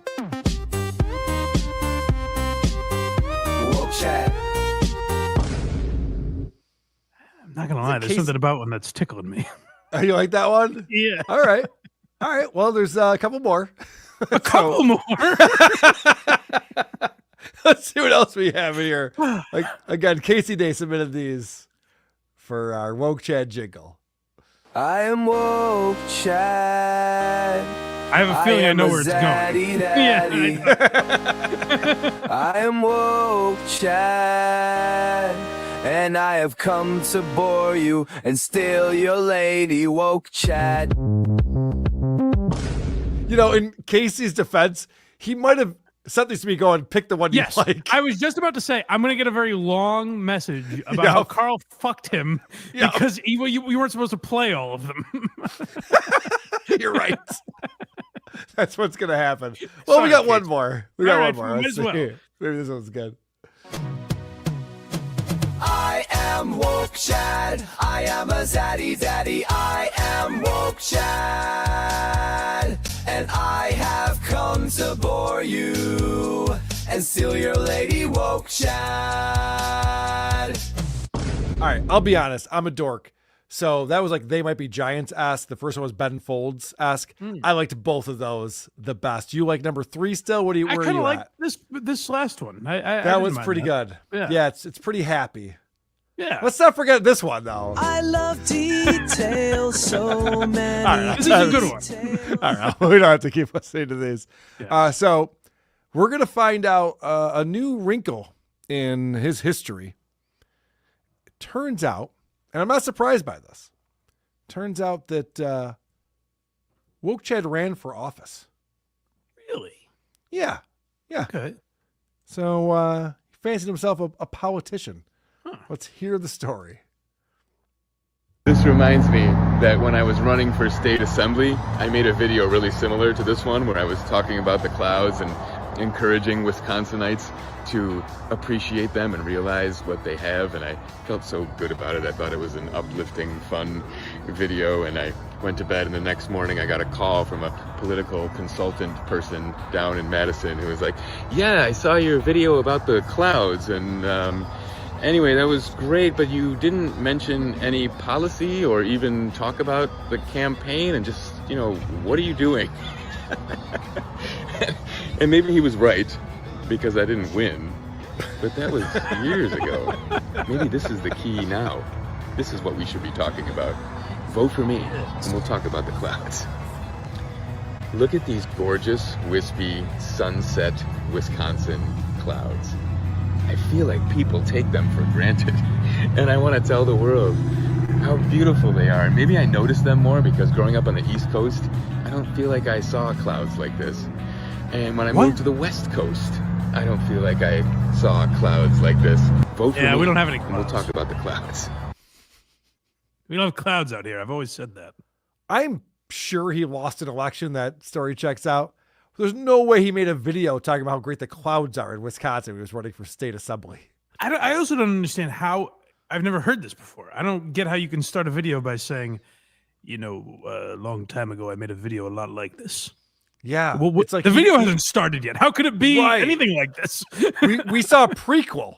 That would be like if we're watching like a young Anakin Skywalker. We're just like, I don't know who this kid is. Why do I care about this? Right. Yeah, that was odd. That was a weird way to structure that. Now, And what does he mean? Like, maybe now that's what we need. Is he saying like that's the answer to Trump or something? Is like videos that don't make sense? maybe if we just, went over to the Gaza Strip and pointed up in the sky and went, yeah, but look at those clouds. Pretty magical, huh? And we'll just be like, I noticed over there they'd only have mushroom clouds. Yeah, let's not pay attention to that. That's not the trying to get the people to put their guns down right now. All right. This next clip that I have is classic woke Chad. Okay. One of the reasons why I was really attracted to this guy. And because he's so handsome. God damn it, I gave you too much time. Woke dad is great at making up stories. And there's these mundane, ridiculous conversations with strangers at a store or something. And you're like, why are you making a video about this? And it was always for virtue signaling. And there was some kind of message at the end that like he's a great guy and children were hugging him. And he had to beat off children with both hands. Anyway, so woke Chad also tells these stories that are very detailed, as you heard in those jingles. And you're not really sure where it's going. And here's a perfect example of that.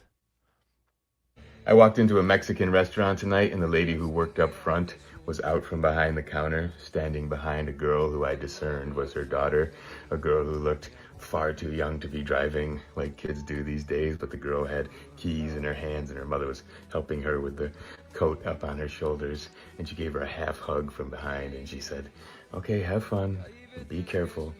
And the girl said, "I will." And out she went, and the door made a little jingle, and the mother went back behind the counter, and she said, "Are you going to be eating here or taking it to go?" And I said, "I'm going to take it to go." And she said, "Do you know what you want?" And I said, "No." And she spun the menu around so I could read it. And I opened it up, and I said, "You always got to tell them to be careful, don't you?" And she's like, "Oh, every time. I know it's in God's hands, but I just feel like I got to tell him." And she looked out the window towards the street where there were cars going by. And I said, "Well, I do the same." Mike, you're interrupting this riveting story. It's captivating. He looked off into the street. Ma'am, my eggs. That's fascinating. Please go on. What the fuck is he doing with this? This story sucks. There's got to be a payoff, though. I mean, this was a TikTok video that he made. There's got to be a reason why. I imagine. And she looked out the window towards the street where there were cars going by. And I said, "Well, I do the same thing with my boys every single time. Be careful." But I remember when I was younger, there were some times when I was heading out the door with a head full of a million things, and my mom would put her hand on my shoulder and she'd say, "Be careful." And I paused. I don't know how long I paused, but I stopped to think sometimes. So I like to think it makes a difference. And I saw her take a deep breath, and she said, "Oh, thank you." Holy shit. Is this man out of ideas? Thank you. You're the greatest man who's ever lived. Thank you so much. There was zero payoff for that. I saw a woman tell her daughter to be careful, and I asked her about it. That's not a TikTok video. I like the idea of him pausing. Like his mom's like, "Be careful," and he pauses. He just looks. I was like, "You're right. Don't be that careful. Jesus, what's wrong with you?" The details in that where it's like, "Do you know what you want to eat?" And I said, "No." And she handed me a menu, and I opened it up, and I looked at the menu. Like, why not just tell us, like, did you get Roja or Salsa Verde on your enchiladas? How was it? Like, why are you leaving out any of these details? I said, "Eggs Benedict, $14.99. What happened to local diners?" Right. What's going on here? So anyway, I guess the point that I'm trying to make is, do we want this jingle to be the jingle for him? No. All right, I won't put you through that again. They're good. They're all very good. They're all very good, There's Casey. so many Thank of you. them. All right. This next video is different for him. He's checking into a hotel room, and he observed something. He's like, I got to get my phone out and make a video about this. Oh. Oh, look, my TV is welcoming me to my hotel room. Is there anybody who is comforted by that when you initially walk into your hotel room? Because it kind of freaks me out. Does that make me a grumpy old man? It's like when I log on to my Major League Baseball app in the morning to check the scores and it says, "Good morning, John. Let's get you caught up." Don't talk to me, Major League Baseball. You're freaking me out. And if that doesn't freak you out, maybe this will. I checked into a hotel last year. And It's 2025. This is one of his most recent videos. How does it know my name? It's freaking me out, man. All I did when I registered for the Major League Baseball app was put in my name, address, credit card information. Somehow now it my knows name. all that stuff. Now all of a sudden it knows my name. Fucking idiots. And all because he saw on the TV in the hotel room, it says, "Welcome, John." Something that the rest of us sighted people, this is our cross to bear. We have to deal with this. Freaking me out, man. Aren't you guys freaked out by this? These are sighted people problems that we're talking about right here. That's true. I've never seen anyone do that. No, I know. You don't care. maybe this will. I checked into a hotel last year, and I walked in, and the TV said, "Welcome, Clint." And I thought, who is Clint? And I thought about it for too long, and I decided to go down to the front desk and ask them about it. And they apologized, and they looked in their system, and there was no Clint in the hotel. There was no Clint expected later that night. So What a fucking Karen. This idiot walks into his hotel room. It says, "Welcome, Clint." And he's like, my name's John, but whatever. And he decides to walk down to the front desk. "Hey, is there a manager here? I'm going to need one right away." "Yeah, sir." "Okay. I'm glad you're here. My TV says, 'Hello, Clint.' My name is John." "I'm John." "Yeah. Do you even want me here? Get me Clint on the phone. Should I just go to the Best Western across the street?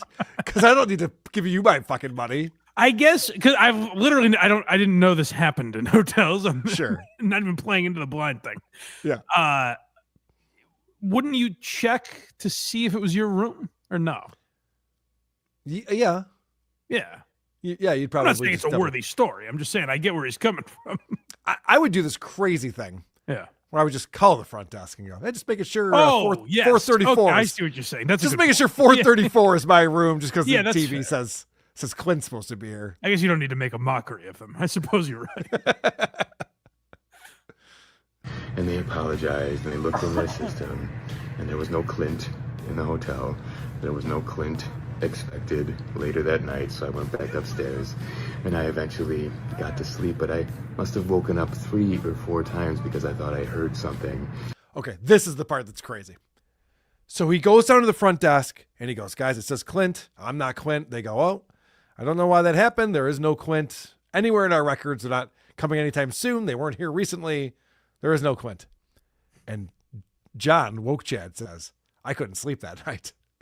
Waiting for Clint the axe murderer to break through that door." Maybe I've been Clint this whole time. Just staring up at the ceiling. Who am I? What the fuck's he talking about? This is a grown-ass man. He couldn't sleep because his TV said, "Hi, Clint." Clint? Clint, is that you? There was no Clint expected later that night, so I went back upstairs, and I eventually got to sleep, but I must have woken up 3 or 4 times because I thought I heard something, and because I was certain that at any moment the door was going to open and Clint was going to come. "I'm Clint, I'm here to get you." Standing over the bed, brandishing something, ready to have his way with me. And that's how the video ends. That'd be the worst way to murder someone ever, is to advertise your name to them hours beforehand. "I'm Clint, and as you probably guessed, I'm also a rapist because I booked this hotel room." Well, you rape women, right? "I'm a gay rapist." God damn it. It's just not my day. They gave me a key, even though they already gave you one. That's insane. Supertip.gg/WATP. We have one more video from Woke Chase and be shooting hoops. But first, Yay, super chats. Carl's Frosted Tips coming in on the Super Tip system. Hey, Mike, nice hat faggot. You know what? Iraq can go, ha ha. I mean, he doesn't ha ha whatever. Go screw. You know why? I have no friends and family. They rather die than hang out with me.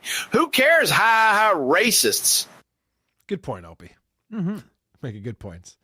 A cauldron of great savings coming in. Look out, woke Chad. I may have to put you into timeout. By timeout, I mean bringing you into my art studio. And by art studio, I mean, do you like generic coffee passed off as artisanal? I don't know if that's his type. I think Woke Chad's a little too old for our buddy Daniel. You think so? Yeah, I think so.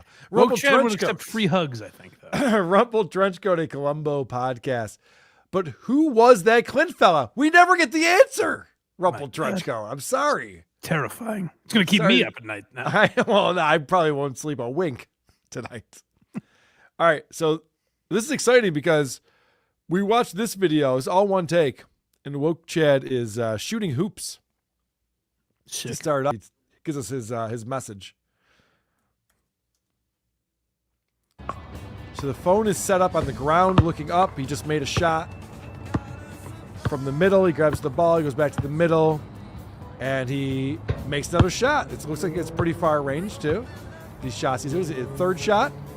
Makes it. All right, that's 3 in a row. Pretty good, pretty good. Grabs it where it bounces. 4 in a row. Makes that one. Comes to the basket. Layup. Misses the layup. Okay. Done playing basketball. Time for talk. They just built these courts in MIAMONEY just in time for the winter. But it's wonderful. Reminds me of when I used to shoot hoops in Santa Cruz. I lived across the street from a park on Almar and Garfield. And one night, Friday or Saturday night, Eddie Money was playing down at the beach boardwalk. What does this remind you of? The way the wind was going, I could... I just wondered, how many takes did this take? He wanted to make a few shots in a row and then walk over to his phone and tell you this Eddie Money story. Did he really miss the last shot? Yeah, he missed the layup. That was disappointing. That's probably him going, all right, I'm just not going to make 4 in a row. Yeah, right. Just like, all right, fuck it. I got to get this thing done today. Moving on. But yeah, listen to where this story goes. This is insane. Okay. So we watch him shoot hoops.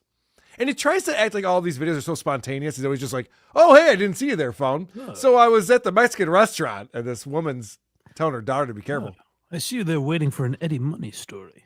But now all of a sudden he's shooting hoops, and then he goes, this reminds me of when I was living on the West Coast shooting hoops. Mm-hmm. From a park on Almar and Garfield. And one night, Friday or Saturday night, Eddie Money was playing down at the beach boardwalk. And because of the way the wind was going, I could hear the whole concert. And I was just out there shooting around. Give me some water. Yeah, that's the big Eddie Money song everyone knows. Also, I think they should have charged you money for that, sir. You listen to the whole concert. All the Eddie Money hits. And I got into this groove. I'm not a great ball player when people are defending me, but sometimes I can shoot. I got in this groove where I made 12 or 14 three-pointers in a row. You're not impressed, Eddie Money came out and high-fived. They brought me up on stage. They're like, can you throw three-pointers on stage? I said, yes, I can. He said, my name might be Money, but your game is money, my friend. Just amazed. They just wouldn't stop going down. And I started walking away, heading back home. And before I got across the street, this door opened up on Garfield. And this lady walks out and she had this long dress on. It was like a casual house coat dress. That's important. I'd like to have sex with you, she said. I saw you draining those threes. I want to drain your cock now. That's possible. And she says, I saw that. I saw what you did. And it was wonderful. And I just said, thank you. Thank you. We need validation. That might be the what most, you did. That might be the most disjointed thing I've ever seen out of this guy. He's playing basketball, and then he goes, yeah, back when I was on the West Coast, there was a park near me where they had basketball hoops. And Eddie Money was playing. I could hear this hit and that hit. That was cool. And then I hit 14 three-pointers in a row. And I was like, all right, I'm good. And I heard Eddie Money say this one's for John, the world's greatest basketball player. No, actually, Eddie Money never comes back into the story. It's completely pointless. There's absolutely no reason to bring up Eddie Money at all. If you're that lady and a guy makes X number of shots in a row, yeah, could you imagine going, I saw that? Like, that wouldn't be a reaction. It was just a guy playing basketball. You wouldn't go, I saw that. Doesn't make any sense. It doesn't make any sense. The fact that this woman is peering out her window and going, look at this chump. I bet he can't make 2 or 3 in a row. Well, 4? Well, that was number 5. Let me grab a pen. I want to listen. Yeah, if he dunked from the foul line, maybe she'd be like, hey, I saw that 360 slam was pretty impressive, sir. Right. That's hilarious. If I ever saw someone by themselves shooting hoops at a basketball, I would spend less than a second looking at that. There's a guy playing basketball. 2, this guy might be onto something. Rumpled trench coat comes back in. I'm in a hotel room. I accidentally said Clint 3 times in a mirror. Hours afterwards, a ghostly apparition appeared and helped me with my layups. Is that true? Oh.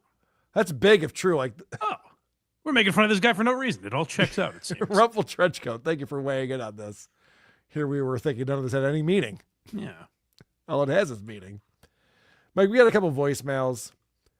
This one, people call this show to talk to you because they don't know how else to talk to you. Like, if you want to call WATS, the phone number is right on my website, whoarethese.com. And you can call the number, leave a voicemail. People text us. Yeah, stop by, talk to me. Stuff. No big deal. And people don't really have that access like they do to me because you're a bigger star. Sure. Sometimes they'll call my hotline, messages for you, and I want you to listen closer to this one. Yeah, this is for WATS, and more specifically Mike. 2 things for you, buddy. Do you think you could start a call-in segment on your show? I know that's asking a lot of Craig to do more than the bare minimum and have to upload some voicemails at the end of the show. That'd be pretty sweet. And also, would you ever collab with Drew Lane again? That'd be pretty sweet. You guys are my 2 favorite broadcasters. Carl, all right, I guess, but yeah. Fucking asshole. Well, thank you, buddy. I'm a little bit too gracious with who I put through on this voicemail. I totally curate that. So you can compliment the guy who curates the voicemails, you know. It is it's a lot to ask Craig the weeks he's on. It's a lot to ask him to pretend he's paying attention to me talking. So never mind someone calling in, you know. I don't know. Like I'm not thinking of more we already right. You don't need to fill more time. You're already like, Jesus Christ, we've been on 3 hours. I got 7 more things to get to. Sometimes I accidentally do a 4.5-hour show. You know, right? Yeah, you're not looking for more stuff to do. I get that. Yeah, but it's not a bad idea. Maybe we could incorporate that in the future. And of Drew Lane, of course, I would like to do something with Drew again. That was a fun time when he was on. Drew is a regular listener of yours. I hear him reference your show every week. Oh, well, thank you, Drew. I appreciate that. So he's totally in on it. Yes, anytime. I will tell you the reason why we have voicemails on WATP. I got that from Dick Masterson, the Dick Show. Mm-hmm. He always had, before that, was it the biggest problem? Maybe. Anyway, they would always have voicemailers. I just thought that was a cool way to get feedback because people listen to the show and they go, I wish Carl would stop saying that crutch word, or I wish they brought back this segment or whatever. Yeah. And then for them to hear other people who are like-minded saying that, it's kind of a nice thing. Sure. Or if they're just like, Carl, you suck and you can't talk very good and we don't like your laugh. That's also a thing that, people feel validated once they hear another caller say that. Keep calling. My number is on Carl's website. And yeah, no shit. And I'll get around to responding. I also get emails. They're like, can you forward this to Mike? Like, yeah, send them all to Carl. Sure, and man. we will hear the best ones. Fine. Whatever. Here's another voicemail that came in. Hey, I was listening to Who Are These Socials, the most recent episode, when you brought up the medallion, the sonetry medallion. I don't know if Blind Mike knows. Maybe he'll get a kick out of this. But, you had the medallion. You're getting sued. Dick Masterson had the medallion, had a kid, and then also the medallion has touched Nick Rekieta, and, well, you know what happened to him. Oh, man. Be careful, Blind Mike. Don't touch that fucking thing. I don't want it. Keep it away from me. Mike, I have bad news. I put it in your knapsack in Boston when we did the live Damn show it. together. No. Yeah, it's still there right now. Shit. Yep. You brought it to your new house. That does seem like I like that Dick Masterson having a child is on that list. I know. The bad things have happened to Dick Masterson lately. Having a kid wouldn't be my top. With his wife, right? Yeah, with his wife. Yeah, okay. Right. Just making sure. It's very funny. All right, so real quick, Doug Stanhope. I went and saw him on Tuesday. Oh, yeah. And I bought my tickets. This is an interesting part of it. I bought my tickets months ago because when Doug Stanhope gets announced that he's playing a comedy club, he was just doing a one-night Tuesday in a comedy club. It's going to sell out quick. You know, the room holds 300 people. Sure. So I got my tickets right away months ago. And thankfully, I put it on my Google Calendar. And then I was looking at my Google Calendar and went, oh, we're going to see Doug Stanhope this month. That's cool. So we get to the show, and it's been sold out for months, as I said. Mm-hmm. There's probably 50 empty chairs. Huh. And I think it's because a lot of drunks bought those tickets. I was going to say, Stanhope fans might have expired in that amount of time. They might have expired. It's also possible that they just kind of forgot because they bought them in the spring and now we're in October and they're just like, oh shit, Doug Stanhope. Oh well. So it was kind of weird to see that there were so many available seats there. Even we were sitting right up in the front and even like around us. Yeah. Like, oh, that's too bad. People just forgot about it or something. It maybe expired. I don't know. Interesting. Well, I'm seeing him like he's doing like a daytime show, which I don't even know if it's regular stand or what. It was weird, and my girlfriend actually asked me if I wanted to go, and I was like, "Sure, it sounds interesting." So I'm curious what it's going to be. If it's just regular stand up in the middle of the day or what. But all right, well, I'll tell you what my show was, and then you can tell me. No spoilers, but what happened was, and this never happens at a comedy club, is the announcer comes on. And they're like, hey, welcome to the Comedy at the Carlson, blah, blah, blah. And they're like, all right, well, here, the man you're here to see, Doug Stanhope. There's no MC. There's no opener. Doug Stanhope just comes walking on the stage and starts the show, which is odd. Yeah. So Doug comes on and he goes, hey, I'm here with my buddy Andy. We podcast together. And he's terrible at MCing or introducing anything. So that's why I'm doing it. Okay. And he spends about 15 minutes talking to the audience a little bit, warming people up. And then he goes, all right, well, let's hear it for my buddy Andy. He's great. You're going to love him. So then Andy comes up. Andy does like 50 minutes. Really? And Mike, I'll be interested to hear what your thoughts are.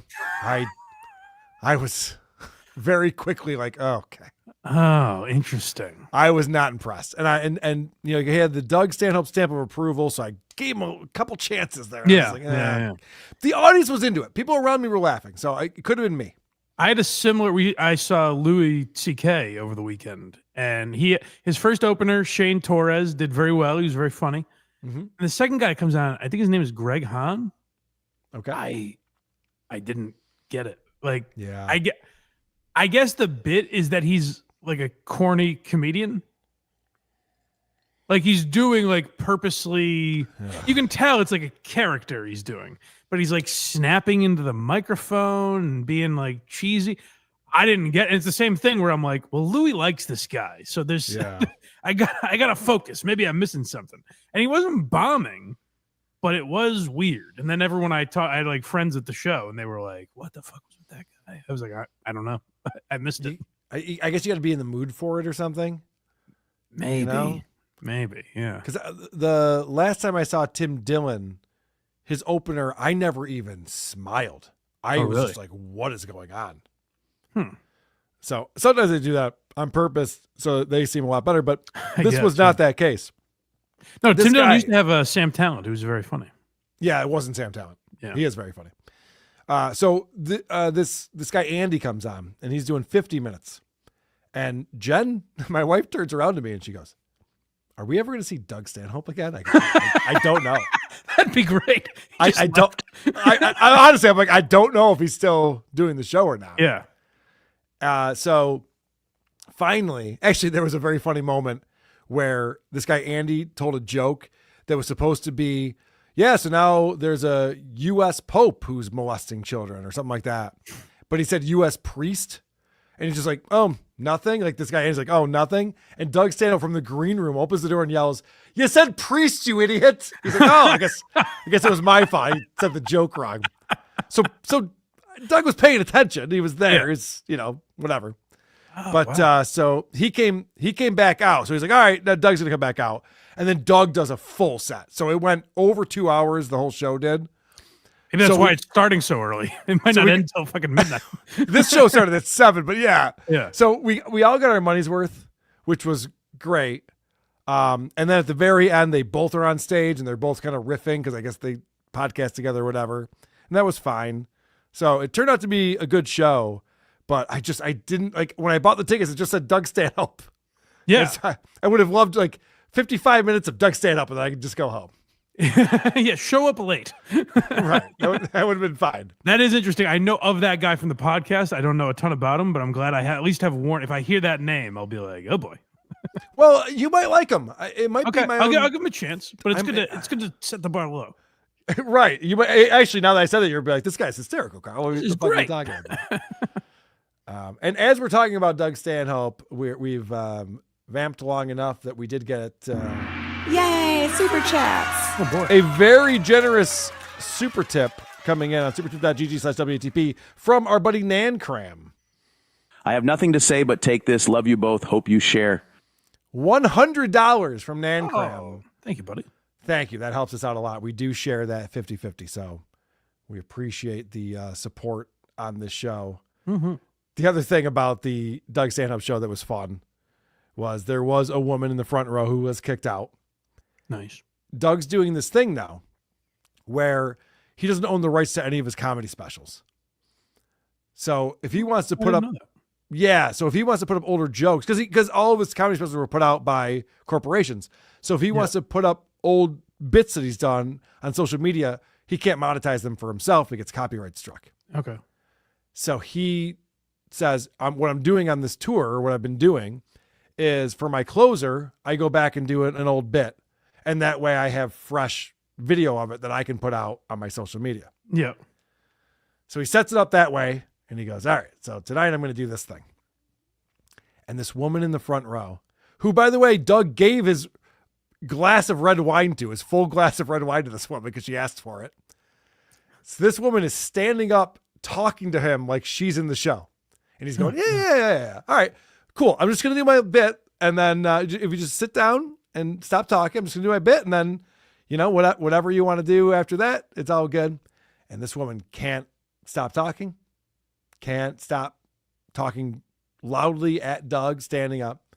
And Doug's having fun with it because Doug's an alcoholic. He's like, I get it. You're drunk. Absolutely. Yeah. So he's like, hey, by the way, there's a free wine bar right there in the lobby. Like, go help yourself. You're the only one invited. Go, you're the first one to get there. He's like making these jokes, trying to get her to like leave on her own. And finally she sits down and he goes, okay, I'm going to do my bit. And this woman just turns to the woman next to her and starts yapping. Oh, Yappity yap. It was like, imagine living with Gino and Keanu. Oh, I know. The horror. It was that brutal. Comedy club? No. This woman would not stop fucking talking and interrupting the flow of everything. Oh God. So finally, and there's like bouncers and security kind of making their way around the perimeter. And finally, and Doug's going, no, we're gonna get this straight. And he keeps pleading with this woman to just shut up. I just need you to stop talking. That's all you need to do. It's that easy. And this woman's too drunk to realize she's the problem. So they did toss her out.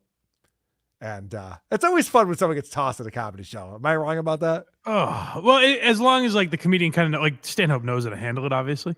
Yeah. But yeah, it is just, I don't understand the idea of going there and fucking yapping. Even people, it's often women. Sorry, ladies. Like, I remember when I saw Shane Gillis when he was still doing comedy clubs, there was a lady sitting behind me who was agreeing loudly with everything Shane said. Like, Shane would start a premise and she would be like, oh, I know that. Absolutely. Absolutely. And I'm like, shut the fuck up, lady. This is not how you enjoy comedy. Imagine watching television with that woman. Right. Like, right. When the lights are on and it's free to talk. Yeah. But that's the thing. Like, these people go to a comedy club and they think that they're like in their living room. Yeah. It's like, no, there's all these people around us who want you to shut the fuck up so they can enjoy the show.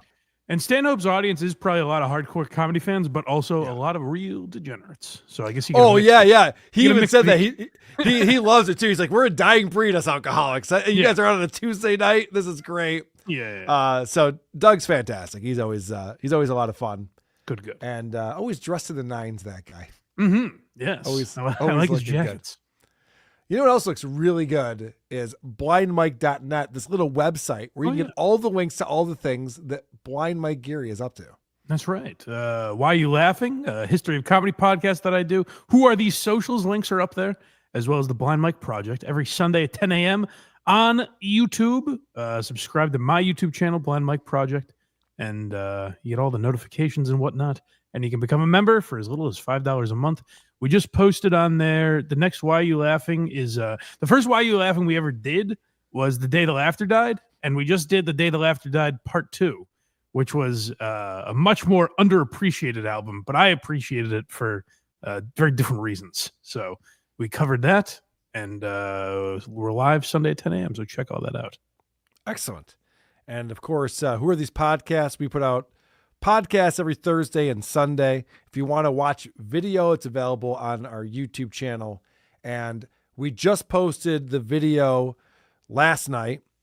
I guess it premiered this morning for non-members, which was the breakdown of Opie having to deal with reality from Ron the Waiter and E-Rock calling into the show. It's fantastic. Adam Bush did a great job breaking all that down. And then tonight on the channel, I'll be releasing our Stuttering John coverage of Ava Riza came on Point Dabble Point earlier this week. Yes. And Ava Riza told the story at the end of the show about how producer Joe, a.k.a. Frog from the Shuli Network, reached out to her in DMs and said, hey, I want you to befriend John's son, Knight, since you're both trans people who live in the same town. Yeah. And so Ava told this story, and John was so gleeful that he could be a victim. People are fucking his family. He couldn't get enough of it. He was so excited about it. Yeah. So we cover all of that. Ava called it a Tukey soup. We cover that. We cover what John said about it. It's fascinating. I heard what John said. I'll be interested to hear what you guys say. And I didn't realize Ava called into Tukey soup. So I'll be interested to hear all of that. She did. She called it the Tukey soup, and OJ asked her a very great question. He's poignant, that guy. Thank you, OJ. Yes. Asked a very Cardiff Electric is going live now. Go over to Cardiff Electric. He's doing some stuff about Chad Zumock.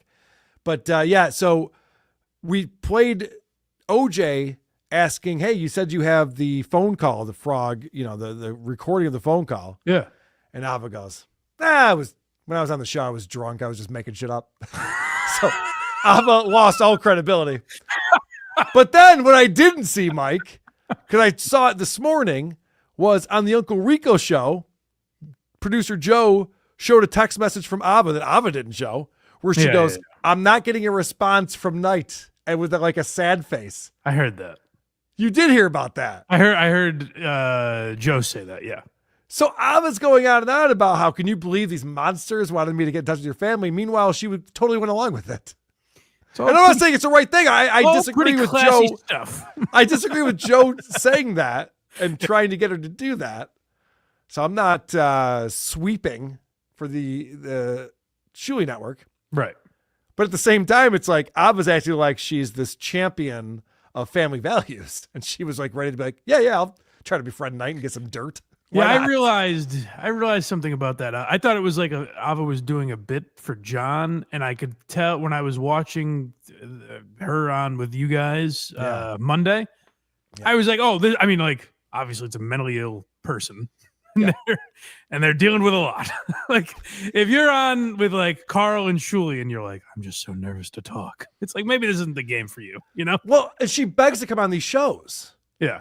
And then she comes on and she's just like, she sent me a weird email. Anyway, her excuse was like, I thought Adam Bush was going to be there. I'm like, well, Adam Bush is not a permanent figure on Point Devil Point. He's on WTP on Wednesdays. But also, like, what difference would that make? What difference would it make? Right. We had Earl David Reed and Lucy Tightbox. Like, yeah. It was fine, It It's a pretty diverse cast, to be honest with you. It's true. One of the more diverse casts you've had. I would say the most diverse in the Dabbleverse. Mr. Doodle says, K-Man, you got to admit Frog's past is weird as fuck. I agree. His what? His past. Oh, I don't know much about him. I know the video where he threatened someone or something. Well, yeah, there's we don't have to get into it, but yeah, there's been some things that have surfaced. Yeah. You know, the neighbor that he pulled a gun on. That's what I'm thinking of. I think. Yeah. There's that one. Well, yeah. There's a few things, but yes. Oh, okay. I'll do my research. Anyway, whoarethese.com is where you want to go for all things Who Are These podcasts. And Mike, we're going over. Let's get out of here. Have the day you deserve. Anyway, social media, I'll catch you later, man. Who are these socials? That's what this audience wants to hear. Like, whoa! Who are these socials? I'm the one who should apologize. Folks, what you were about to see is real. With Carl. Okay, we got it. And Blind Mike. Who's gonna